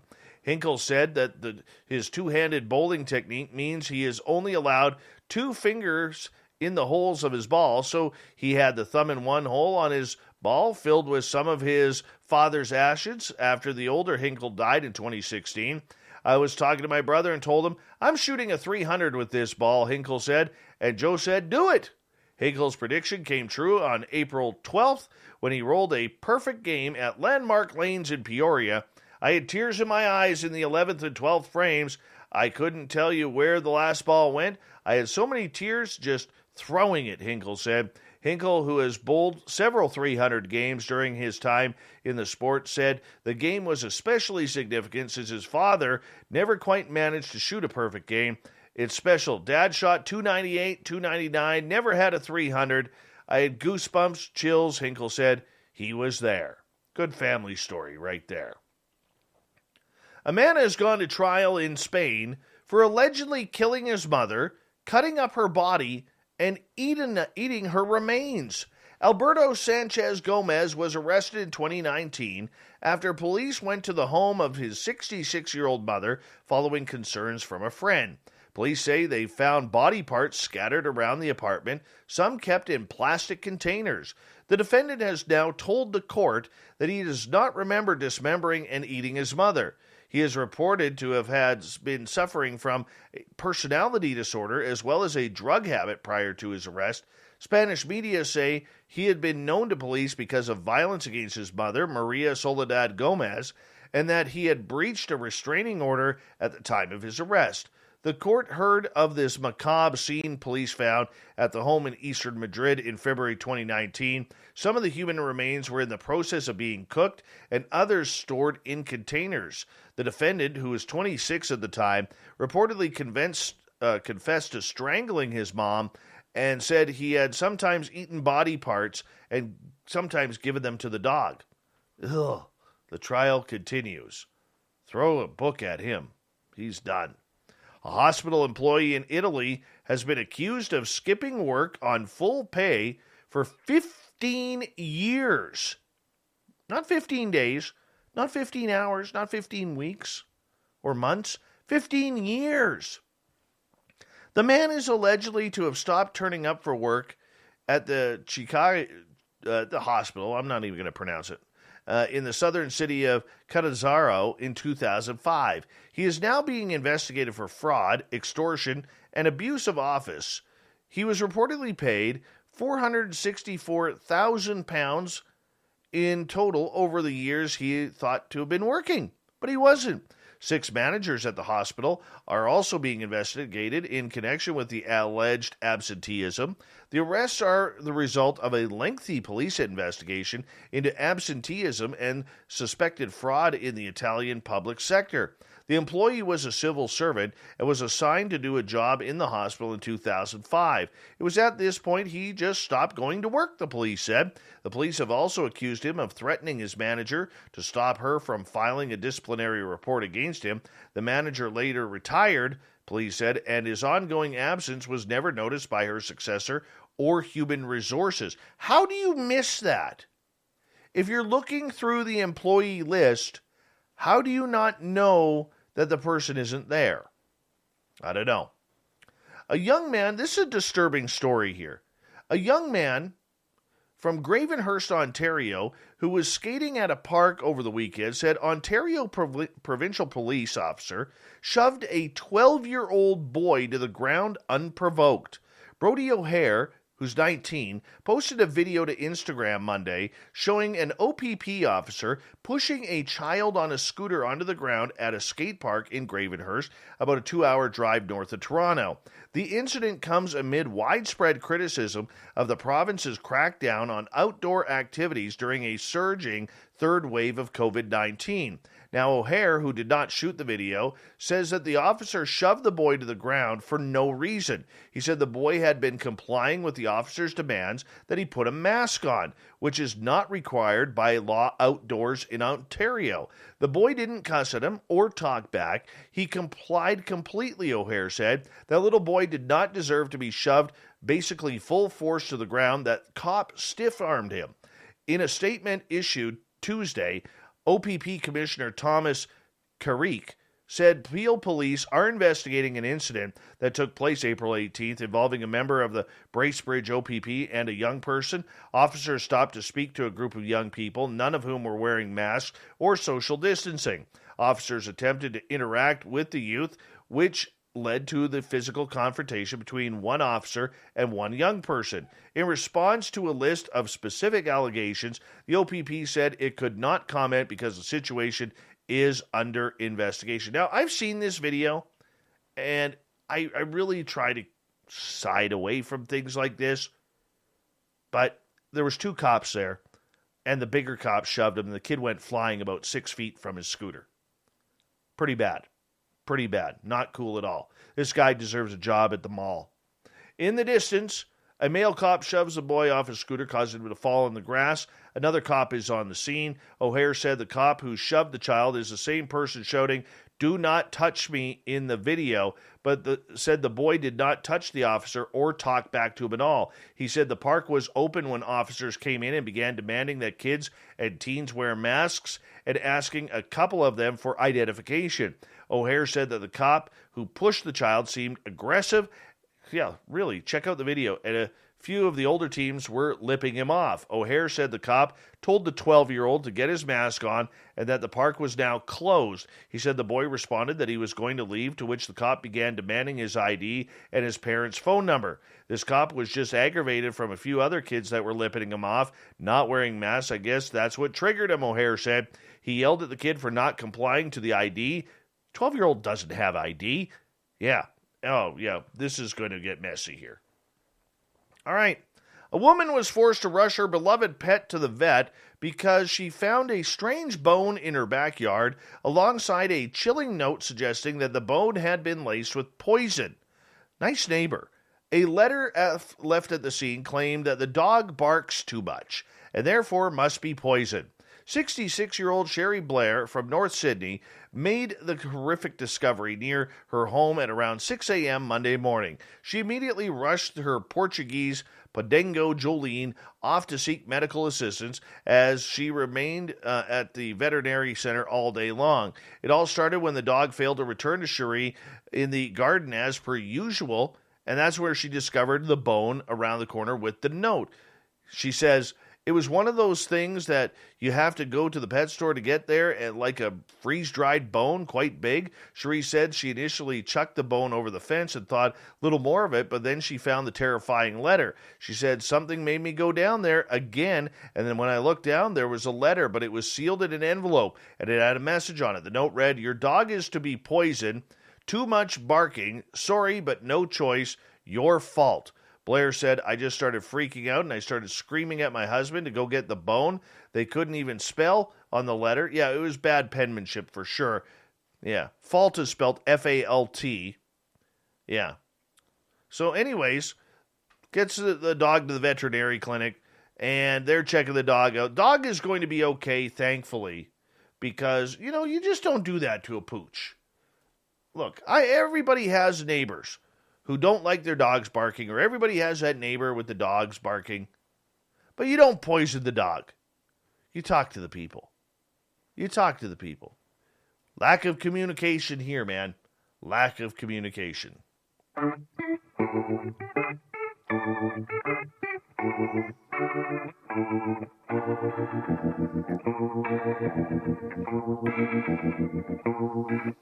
Thought of the Dave happens every night at this time, where we ask a question on our Facebook and Twitter pages, then read your responses on the air because we love the audience participation around here. Today's Thought of the Dave is as follows. What do we got for you? What's your opinion on demons in the paranormal? Greg, stay away, sound the alarm, and run. Gorgeous Jewels. People make their own demons as to their perspective of light and dark. For instance, Wood said demons feel they were demons? I really don't know. In this world of duality, there is a spectrum for pretty much everything. Rambling on, giggles. And Julian, bonjour Julian, fallen angels. John, who wears a Stetson. Manifestations of our fears and desires created by dimensional entities for as yet unknown purposes. Angels, Bigfoot, and big cats, other manifested for the same reason. Think slide none. Slide none, psychometric projection, manipulation of human consciousness. It's not just craft they manifest now. Paul, they're always hungry. Pidge, they're demonic, Dave. 13 ballads. A drooling 7-foot, 12-foot horn. That makes no sense. 7-foot, 12-foot horn demon reaching out to snatch the grandchild off their bed. Oh, man, too much cannabis. I think you're right on that one. I really do think you're right. Have another hit, 13. That's okay. All right, let's move on. Eric Cooper and his mustache and beard say demons are very rare. Paul, demons we have never encountered. Krista, we hire them with our unconscious and anti-conscious, choosing when we're not willing to be as potent as we truly could be. Every time we judge ourselves, we hire more demons, and that keeps us average, normal, and real like everyone else instead of just choosing what truly makes us happy. How does it get any better than this? Carrie Lynn, Mazikeen from the Lucifer TV show was pretty cool. Adriano, I don't know really, Dave. Probably that they're real and want to do the devil's work. Chris, would not want to run into a gnome, smudging great practice when searching for the truth. Gotta watch out for them gnomes sometimes. It's true. Very much true. Let's go to Derek. I think it would often be quite easy to encounter alien beings and think you had encountered demons or angels, and it has happened many times in the past. On the other hand, ceremonial black magic does work as advertised. Preston, the only thing more dangerous than demons are gnomes and fairies. Once again with the gnomes. Adam, think about the other things, and you might be better off. Davy, demons are real, as are the jinn. One of the biggest challenges is that we try to ascribe intent to matters and events that are beyond our understanding. Kevin, demons in the paranormal are more preferable to flies in the hemorrhoid cream. Thanks, Kevin. Kira, be careful what you give energy to as your consciousness manifests your reality. Paul, scary subject, Dave. Avoid at all costs. Nikki, true demons, aka jinn, are rare. There are other entities which can act like a wannabe demon. We should all learn the difference. Chuck gets the final word. Everyone has an opinion on them. I feel both darkness and light beings exist. I have seen enough darkness, I would say that it could have been demonic. However, this is extremely rare and should not be thrown around. Thank you to everybody playing along in the Thought of the Day. We'll do it all again tomorrow. Thank you to everyone hanging out on Twitter at hashtag Spaced Out Radio for playing along, as well as Facebook. Thank you to Captain Shirk for the SOR Newswire, and to Merle and Nick T. White for Ghosts of the Great White North. We got Mr. Ron Bumblefoot Thal rocking in the background with Little Brother is Watching. Bumblefoot is the official music of Spaced Out Radio, rocking us in and out of every single show. Get your horns up for the guitar god himself. Special thanks to everybody listening in at work, at home, in your cars, wherever you may be. Thank you to everyone in our chat rooms tonight on YouTube, LGAB, Revolution Radio, Facebook, the Space Travelers Club, and on Twitter at hashtag Spaced Out Radio, where Derek and the Snarkettes are playing all night long.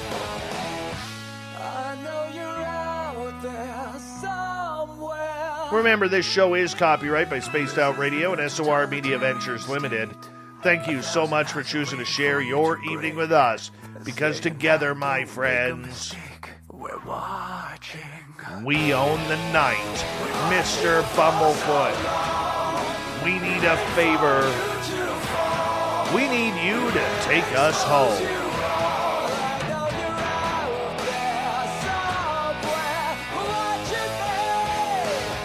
Yes, the Woo train has docked for the night, but soon, my friends, we shall ride again. Your seats are always available. Your tickets never expire. And if you want to bring a friend, we've got room for them too.